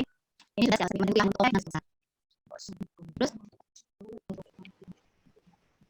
kualifikasi hanya bisa kualifikasinya misalnya yang penting enak sekali menyebut dengan asisten kerja misalnya dia kan hanya boleh untuk pekerjaan yang besar kompleks ya sudah mulai kalau mereka tidak kompleks antara cuma menengah gitu kan nah, artinya harus dijustifikasi nih kalau mau pakai sertifikat ini harus ditetapkan kompleks di menengah ya kan tuh kalau di KSO sama ya sama untuk di kualitas usaha kualitas dan kualitas ini yang wajib ya sebelumnya di kedua KSO iya PNBP dan SPO itu adalah PNBP dan KSO-nya kepentingan perusahaan dan pengalaman dalam kurun waktu 4 tahun terakhir dan SKP itu ya dan untuk MTO dan KSO harus memiliki salah satu SPP yang bersyaratkan nah dari kecil teman itu harus dibahas di tersebut oh ini ada lupa ini semuanya sampai dia besar dengan kecil ya besar dengan besar besar menengah menengah dengan menengah dan kecil dan kecil itu diberikan KSO semua itu boleh ya sama ini sama juga nah SKP di latar usaha SKP kedua ya ada keduanya ini dari ya kalau pada saya punya dia jadi kalau yang di levelnya itu hasilnya adalah DD 004 kan maka dari itu adalah sih levelnya 4 ini untuk bisa saya tamu ini juga saya tinggal catat dikit dulu. lagi kan oke sekarang jangan Papua SKP itu dinilai berdasarkan pekerjaan yang telah dilaksanakan atau dengan kata lain dia sudah kontak dan menang kalau dia telah dilaksanakan itu SKP lagi berarti dia sebagai pengalaman usaha buka aja makul ini perintah kita intinya yang namanya pelaku usaha itu harus melibatkan pelaku usaha atau produk. Jadi transaksi maupun tidak deal, distributor, dan subkon. Ini dalam peraturan ini ya, KSO-nya memang di atas 29 miliar masih. Ada yang bertanya, itu sebenarnya kisaran 15 miliar kan? Nah, itu pemberdayaan pelaku usaha di Papua. Jadi tidak khusus ya. Nah, jika data kualifikasi juga ada penawaran teknis. Tetap tidak boleh salah kamar. Jadi kalau untuk kerjaan khusus ya, misalnya dia kan misalnya ketika ada kualifikasi juga ada kualifikasi. Jadi tadi yang harus di kualifikasi berarti dia tidak menyebutkan hukuman atau teknis. Nanya aja, nggak terus belum nanya nih. Ini sama ya, untuk kualifikasi juga harus masukkan kualifikasi itu harus betul apa yang ada dalam aturan tetap seperti biasa. Dan oh ya, dan mungkin tidak terus ya. Jadi kita sudah sampai tadi kan, tapi kalau yang menggunakan tiga, ini nggak terlalu lengkapnya karena Pak Ibu harus tetap mengalokasikan river auction-nya dulu 1 menit.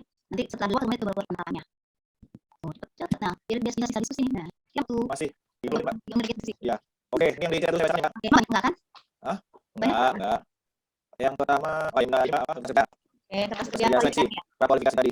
Betul. Ya. Kalau untuk kualifikasi untuk prakualifikasi ini lebih mudah ya, karena dia cuma ada tidak ada. Pada seksi Pak dulu. Kalau pada seksi sebenarnya kalau yang seleksi itu masih dia kan membedakan pengalaman itu doang ya, pengalaman itu masih belum dia. Kalau mau ada Pak Melki nggak di sini? Kalau ada Pak Melki, dia sebenarnya kertas kerjanya dia sudah langsung ya. Kalau untuk promosi akuisisi boleh di share apanya di share kertas kerja nanti biar di share. Coba nanti saya belum saya jawab dia. Ya, dia sudah rapi kalau mau harus ngikutin kalau seleksi yang belum sempat iya kok di Zoom di Kementerian PUPR. Jadi habis itu lari ke konsultasi lagi. Kira yang bikin riset satu ini masih tempat usaha. Untuk bisa media apa ya? Untuk pekerjaan untuk jasa konstruksi tidak ada. Itu tidak ada persyaratan untuk menguasai bentuk dan usaha. Jadi abaikan saja. Oke, itu masih ada ya Pak ya? Ya, oke. Nah, kemudian dari asli Pak, menentukan kualifikasi pendengar dan dilihat dari mana anggaran apa gimana gitu Mbak? Dari HPS. Dari HPS atau pagu anggaran. Oke. Jadi kalau segmentasi jasa konsultasi sudah pasti segmentasinya 1 miliar. Kita bisa lihat ya berkait konsultasi 1 miliar, 1 miliar menengah itu di atas 1 miliar, di atas 2,5 miliar besar. Pekerjaan konstruksi sampai dengan 2,5 miliar, miliar kecil di atas miliar. Nah, Oke. itu yang mana? Di atas Mbak. Kita lihat dari angkanya ya, dari PS-nya. Ya, Pak, kan banyak penyedia yang tidak menginput data pekerjaan yang sedang dilaksanakan di kualifikasinya. Gitu. Kemudian selalu ini yang tadi. Iya. Kan bahasanya itu kan informasi media, kalau udah dapat mengetahui informasi tersebut kan kadang kayak aku ngalaman dulu ya, aku dia menang nih, ada yang nyanggah, dia ngomong tuh, saya tahu, dia langsung itu kenapa dia itu menang di situ, misalnya sudah bilang, kadang-kadang informasi itu dapat kita telusuri kan, nanti kami akan klarifikasi, ternyata dia memberikan data yang benar, misalnya lebih tujuh, gitu seperti itu. Jadi ya berdasarkan data informasi kita dapat memang. Iya. Ada rekan fungsional yang perlu aplikasi Mbak ya? Dari Sidoarjo, ya. Yang dari itu masih satu kayaknya. Masih. Jadi bisa digunakan di situ yang masukin NPWP-nya. NPWP-nya sama saja. Aplikasi ya, termasuk EPL-nya ya. Iya, tinggal dikasih SPC-nya sedanya. Iya. Gitu. Bisa pakai tuh Sidoarjo yang punya Sidoarjo aplikasinya. Kalau di sini saya bagi sekelilingnya. Ini keseluruhan harga, ini masa kualifikasi. Oke, hari besok kita bahas yang dari uang virtual yang berbeda. Iya. Oke, dari Mbak Mora, macam TM. Materi gitu, aku materi dulu bahas. Materi banyak bagi harus kerja. Materi mah bagi. Saya yakin kalau kertas kerja untuk kualifikasi udah aku siapin. Iya. Iya. Oke, TKDN. Yang menentukan TKDN gimana caranya, Mbak? TKDN itu PPK nentuin loh, bukan Pokja loh. Iya. Jadi kalau PPK netapin TKDN-nya tidak menentukan Pokja, ya kita harus gitu kan. Selain itu TKDN berkaitan dengan yang diterapkan oleh Kementerian Perindustrian dan Perdagangan. Terus ada data yang sudah diterima. Jadi harus ada PPK. Jadi juga nggak usah Pokja lah. Ini evaluasi ya. Dan jangan ada ya yang tidak menyampaikan TKDN terus teman-teman gugurin ya. Aku kemarin sempat ada yang gugurin TKDN terus mereka itu tidak menggugurkan, dia tidak akan mendapat preferensi harga. Oke, Bang Yayan saran dari ini Resa Gumilang. Terima kasih, saya kalau sedikit diulang aja. Kalau pada saat kualifikasi, kemudian kualifikasinya tuh yang pasca dokumen kualifikasinya tuh tidak diinputkan juga dalam kualifikasi dan dibuatnya lama juga menjawab itu bagaimana kami diurusan atau tidak. Terima kasih. Tadi terpotong pelat mas. Gugur dengan penyampaian peneliti.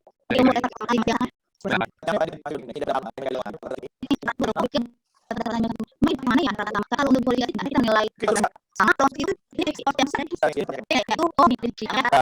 jelas gugur. Malah gugurnya di administrasi ya Mbak ya?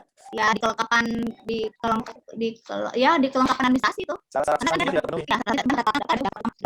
Ada buktinya, itu kan adalah dua bagian yang berbeda gitu kan. Betul. Oke, lagi belum ada, kita lanjut ke yang Fatur Rohim, Mbak. Gimana cara menentukan pusing daerah kecil menengah? Maksudnya gimana Pak Fatur Rohim? Kalau ada boleh buka aja mic-nya nih. Iya, maksudnya apa? Silakan Pak Fatur Rohim. Ya, jelas. Ini mungkin kan ini ada misalkan terkenal tender. Kalau bisa kita lihat dari aktenya di masa usaha di tengah itu. Oh, di perusahaannya Mbak, mengidentifikasi dia. Kalau dia itu ya. Ya, kelihatan. Ya. Kalau dia sih benar. Dia kalau untuk di OSS itu perlu KBI juga jalan itu untuk menunjukkan yang kecil. Kalau di KBI jalan bisa dilihat, bisa dari Pak Taufik. Bisa juga dilihat apa ya Pak modelnya ya? Kalau di PT itu bisa. PT bisa. Yang lain Mbak? Kalau di SBU itu memang ada K1, tapi dia cuma K aja. Kalau di SBU sih dia cuma ada di MB aja kalau di SBU. Ini sudah dengan pengadaan kayak ya, apa untuk pengadaan barang kayaknya ya. Mas Rohim bisa dilihat gimana Mas? Iya, sebenarnya dibagi kamu lebih barang ya. Iya kan kalau di ini dia dia dilihatnya di sana. Iya. Terus ada pertanyaannya itu pertanyaan apa dari Mas Benny? Bentar, tadi aku melihat tadi kalau sudah dihitung sebagai pekerjaan yang sedang dilaksanakan, bukan yang sedang dilaksanakan pengalaman kali ya, maksudnya pengalaman. Pekerjaan subkontrak itu kita hitung pengalaman kalau dia referensi. Kalau ada tidak diterima. Oh, ini dari pabrik SAP ya? SAP ini yang ingin saya tanyakan di dalam saham mendapatkan pekerjaan pada bulan Januari 2012 sebesar 1,9. Lalu di Februari menjadi calon pemenuh konstruksi dengan 300 juta. SAP masih memiliki pekerjaan. Tetapi bagaimana dengan satu barang kecil yang maksimal 12 miliar per tahun? Sedangkan bila dimenangkan Februari sudah menjadi total 5,5 miliar. Apakah masih boleh dan cara dari yang menjadi usaha? Ini sih kalau dengan SAP kita hanya bicara pekerjaan yang berkontrak ya. Itu biasanya dari usaha menengah besar itu ya, dia punya SAP maksimal 6 kan. Kalau kita maksimal 5. Jadi kita nggak lihat jumlah pengalaman. Kalau kita sudah bicara dengan SAP dan saya berarti itu untuk nanti gitu kan. Kita bicara pada persyaratan tender. Kita hanya bicara SAP dihitung, tidak bicara SAP dihitung atau misalnya tidak boleh melebihi 15 miliar. Kalau ada itu bisa digunakan. Kalau itu Mbak di chat nomor manajerial. Kita kan kualifikasi. Kualifikasi saya kan ya itu bahannya. Ada bukti ada sebenarnya yang disyaratkan tapi tidak dievaluasi. Terus manajer itu dievaluasi pada saat tender. Keliru dan dievaluasi. Yang dievaluasi itu adalah bentuk SAK-nya. itu dievaluasi karena IKP 8.2 dan IKP 8.3 itu jelas bahwa Kopda tidak melakukan evaluasi terhadap SKK. Sedangkan IKP 8.3 personil manajerial itu diserahkan pada setelah terima lapangan deh. Jadi evaluasi Pak ya. Namun evaluasi personil manajerial itu hanya berkaitan dengan pengalaman personil tersebut pada paket pekerjaan konsumsi apa saja yang diberikan oleh diskusi dan melalui CV, pengalaman kerja atau referensi dari pemberi kerja. Oke. Ini yang biasa lagi berkata ada Apa yang lebih ya kali. Kualifikasi pertanyaannya ya. Diambil dulu. Ya, terima kasih atas kesempatannya. Ini tentang relasi aplikasi Bu. Terakhirnya tentang sebuah Bu. Ya kan ya, lupa dijelasin. Nah, masalahnya untuk di rekening itu, ada perusahaan jasa sedangkan perusahaan itu ada 2 atau 3 ada semua. Nah, tentunya bagaimana apakah perusahaan baru yang sudah lama berdiri atau berdasarkan lokasi dengan pekerjaan atau Itu sudah harapan palsu. Itu kan sudah. Dia nilai kok harapan palsu itu semuanya. Mana ya tadi ya? Tuh. Terus tuh. Tidak memberikan berikan 0. Tidak diberikan pengalaman berikan 0. Ya udah. Sekarang bisa kita. Ambil dulu kali. Ya, kalau perusahaan itu ada yang dikalikan. Ya.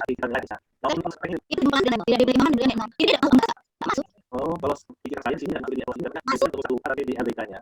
Masuk. Tapi tidak 0. Terus kalau di konsultannya justru nggak ada persyaratan pengalaman sejenis. Kayak dulu kan. Otomatis tuh masuk ya. Yang ikut lah. Tapi boleh Pak buat. Tapi ya sadar dulu ya. Jangan banyak berharap tapi ya. Jadi gini guys ya. Jadi ya boleh boleh. Ya ulangin. Ulangin. Silakan. Terima kasih Bun. Yang tadi apa sih tipe yang di podcast ini untuk kita modifikasi karena tadi yang pengalaman blank timbangan koma kecuali untuk pengalaman yang gitu. Boleh nggak? Boleh. Kalau kan nggak fair juga ya. Kalau menurut boleh, tapi sekarang yang jadi yang udah di ya. Tapi ingat ketika nanti ditolak oleh PPK, ini bilang kalau apa PPK mau terima pidana tidak punya pengalaman. Jadi ketika ini bantu PPK, berarti Polda tidak boleh mensyaratkannya. Walaupun sudah teknis kualifikasi pemuta punya ujian. Ya. Jadi Bun soalnya Bun. Ya kan? SBU-nya punya itu. Jadi persyaratan kualifikasi itu selama dia masih dapat ditolak oleh PPK maka itu punya. Saya tahu siapa? PPK kan? PPK mau Betul, Pak. kalau PPK bilang ya apalah paketnya ini boleh lah yang berapa tambahkan seperti kata Pak Reza tadi 0 ditambahkan Kecuali. kecuali untuk yang ya kan? Ya. Jadi boleh ada kan? Ya karena dilemanya dengan yang masih bayi itu Bun, maksudnya nggak fair di pemerintah. Ada langsung. Itu ada langsung lah. Ada itu ya paket yang ditari perancangan jembatan. Apa tadi sih perusahaan melalui. Gimana Pak? Beliau pernah di BPK, Pak? Saya masih gitu. Kalau aku sih di PPK mau karena ini benda ya, benda pengalaman juga berkaitan dengan perancangan gitu kan. Walaupun ngomong, oh kan nanti kan tenaga ahli ya nanti yang paling tinggi bobotnya. Tapi aku tuh nanti apalagi tuh pengawasan itu pengalaman juga jadi apa jadi penelitian ya, maksudnya jadi faktor ya. Kalau aku sih nggak berani. Kadang-kadang ya perancangan musola gitu jangan lah. Iya. Itu PKSD dulu ya Pak, baru SMP ya. Ada langsung berangkat. Iya. Oke, baik. Kita nih Pak Fauzan nih ada lagi kan? Yang lain silakan Bapak Ibu yang mau bertanya. Boleh kalau misalnya bukan Boleh, aku jawab. Tadi apa Pak? ini aku tuh pengen dicerahkan nih kan kesalahan media di mana ada kayak soalnya kan dari evaluasi itu bukan dari fungsi si sertifikat Sekarang ada. yang nggak kita evaluasi. Nah itu nanti si PPK apa sih yang PPK lakukan gitu? Ya suruh dia ganti. Itu lagi aku 2 hari ini kan memang ini berdebat nih karena kami lagi nyusun SOP untuk cara pemberian BPR dan dengan media. Saya pengen masuk option objek itu karena kuliah tidak satu kuliah apalagi pengen masukin SOP di sana. Jadi berdebat tadi. Jadi pada akhirnya yang namanya maupun juga tidak mengevaluasi yang diupload juga yang juga tidak. Terus bilang terus nanti kalau penilaiannya personilnya kuliah sama kuliah apa yang evaluasi gitu enggak? Syarat kan? Tadi itu. Tapi ada tuh. Ya itu gitu saja. Tapi pada saat nanti penyerahan lapangan ya Mbak Ira ya si PPK itu cukup si SAA kemudian akhirnya sertifikat yang memang sudah tidak laku atau misalnya tidak sesuai gitu. Ya ini kan aku begini ya. Enggak. Hanya mental maksudnya. yes.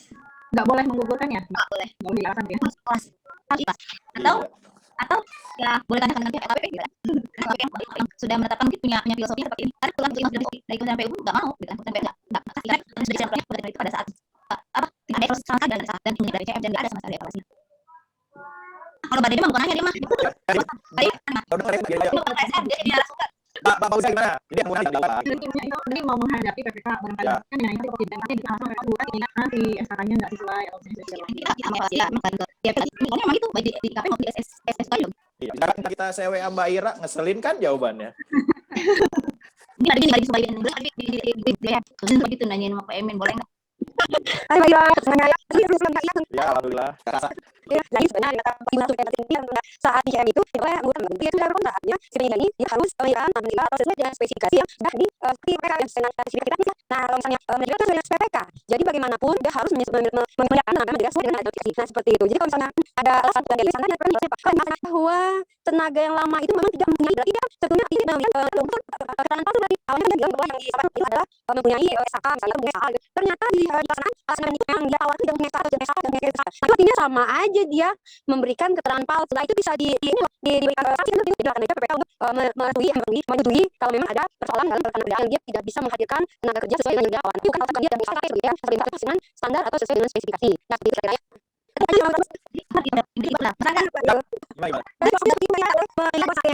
Pernyataan tidak benar, nah itu harus sanksi enggak gitu kan dia ada menangani fakta berita seperti itu.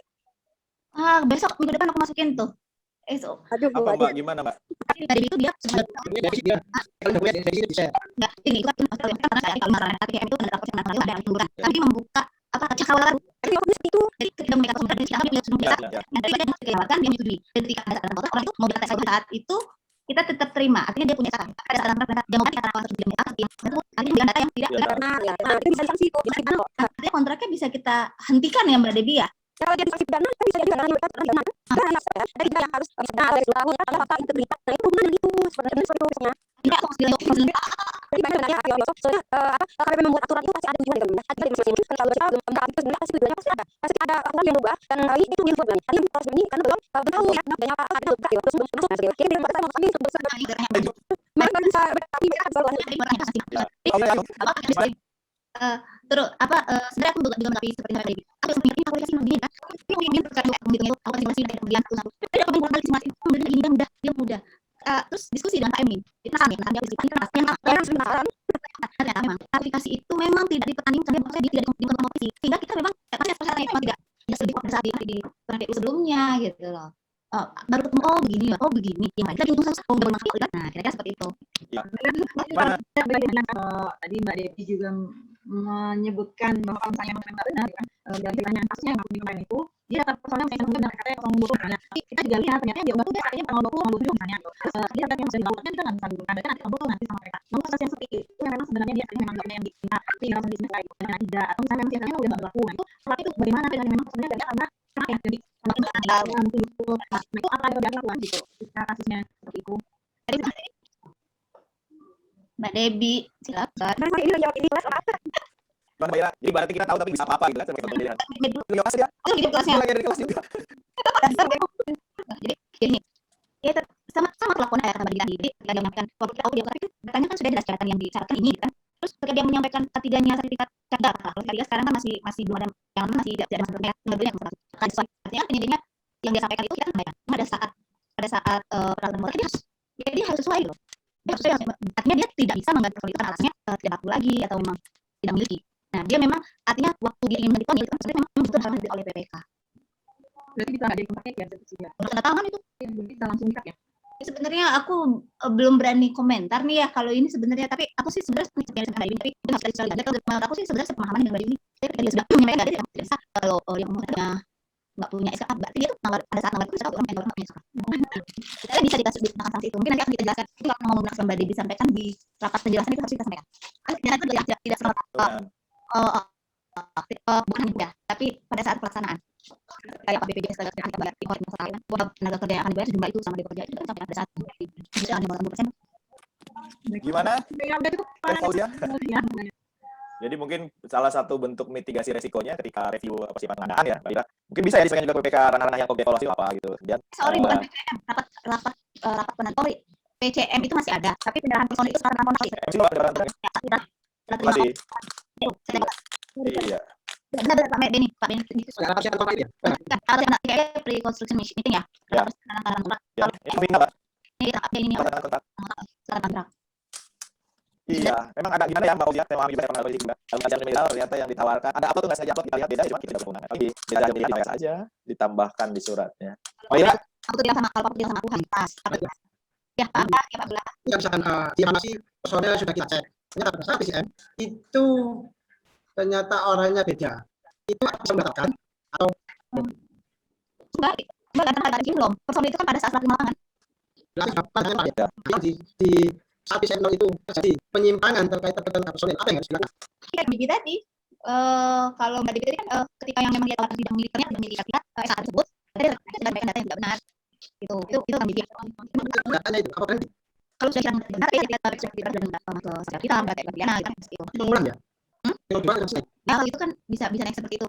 Ini itu nggak ini, aku belum berani yang dia, tapi kalau dia bisa kan gitu kan. Ya, jadi kita kesampingkan permasalahan lain. Misalkan itu terjadi, misalkan penyakit penyimpangan, misal ya, otomatis yang menang ke otomatis naik yang nomor 2. Di sini sudah selesai. Di sistem ya. Ya, karena ada informasi dalam pesan, otomatis naik nomor 2. Nomor 2 itu otomatis kan ada itu melalui sistem. Lagi? Nggak melalui sistem. Enggak lagi lah, karena kan sistem punya produk, terus ada NPK. Kita sudah NPK sedang dalam kontak kan? Ya, sudah dalam kontak kan sudah masih ada sanggah itu serangannya si Uya kan, tapi kalau sudah bicara benar itu khawatirnya pemeriksa itu melihat di sistem. Ya, tapi tetap di ranahnya PK ya. Iya, itu juga. Oke, baiklah. Mbak, udah lewat 6 menit. Yes, ya. Tanpa mengulangi rasa Bapak Ibu sekalian, kelasnya seru nih. Benar-benar produktif, kelasnya positif. Pertanyaan jadi berarti kau yang memulai, kau yang mengakhiri, Mbak Ira. Jadi waktu juga yang membatasi komunikasi kita pada hari ini. Gitu. Jadi silakan Mbak Ira, mungkin closing statement tema hari ini. Banyak yang pengen ditanya boleh. Kalau mungkin Mbak 10 hari Mbak Ira dengan Mbak Ira gitu kan. Zoom nanti kita zooman. Apa namanya diskusi? Teman-teman di IKIA senang sekali ya kita berbagi diskusi ini untuk menambahkan untuk barang jasa yang kita lakukan sehari-hari. Nah, saya juga sebenarnya masih dalam tahap mempelajari kelas ini kan. Jadi kalau seleksinya udah ada belum gitu kan untuk yang proses seleksinya? Belum, karena memang masih digunakan yang lama gitu kan. Tapi saya kalau nanti dia sih karena menghilangkan ambang batas yang berjalan waktu untuk ada gitu. Secara keseluruhan tidak ada yang berubah di seleksi. Justru yang harap berubah itu aplikasi. Pas saya bukan dan sih kan gitu kan. Karena aku sebenarnya masih simulasikan sudah hitungan panas gitu kan. Jadi mohon sabar teman-teman ya. Untuk saya mungkin aku siapkan mungkin hari ini kurang dulu ya. Tadi kan dia kan ada ketika mau dulu kan. Jadi sudah selesai menurut saya enggak. Baik, amin silakan. Nah, semoga apa yang saya desain hari ini cerita ini bermanfaat dan saya juga mohon maaf ya apabila penyampaian terus disikapi aku tidak berkenan, mohon maafkan saya ini. Wabillahi taufiq wal hidayah. Wassalamualaikum warahmatullahi wabarakatuh. Terima kasih ada ini saya sudah Mas Angga tinggal di bawah mau mengenal waktu. Sama-sama warahmatullahi wabarakatuh. Ya, para sobat kredibel sampai tujuan pada mana aja kita sudah sudah sampai di instruksi. Tidak akan pernah cukup. Bahasa sesuatu yang lebih pertama tidak akan pernah cukup. Silakan ikut banyak komunitas ya Pak ya. Sudah sampai di buku Telegram termasuk ini harus ikut di sana. Ada persoalan dari orang yang dari permasalahan sendiri. Jadi terima kasih Pak Ibu tidak ada absensi yang sudah login otomatis nanti akan kami kirimkan sertifikat, materi juga video bagi yang nonton lagi. Dan sebelum kita dokumentasikan dulu kegiatan pada hari ini Bapak Ibu sekalian. Sebentar, boleh udah di layar nomor berapa ya? Kita pakai selalu ada dia, Allah, Pak Naim, Pak Iva, siap 1 2 kan. Ada Pak Beni, ada Pak Kus, Pak Lukman. Nah, silakan satu. Nomor satu ya. Oke, yang terakhir ada Mas Olis, Pak Nur, siap 1 2 3. Baik, terima kasih. Sekali lagi terima kasih Bapak Ibu, mohon maaf jika ada banyak kekurangan ya. Terima kasih. Yang pertama kali di kelas lain nasi kontrak yang tentang kayu. Dulu yang mengisi adalah 4 serikan TV. Betul mereka yang masuk budaya. Tidak ada kejujuran kesempatan kedua. Pengendalian kontrak dan pilihan kesempatan 2. Jadi saya itu mengikuti dibahas bisa dilihat banyak alinya jaminannya. Dan juga bahwa di sebenarnya email salah satu sebuah Sultan Aslu sudah kali ini. Terima kasih Mbak Ira atas berbahagia. Mudah-mudahan kita semua disehatkan dalam kondisi pandemi ini dan yang akhir ulang terima kasih. Salam keadaan, salam sehat. Terima kasih.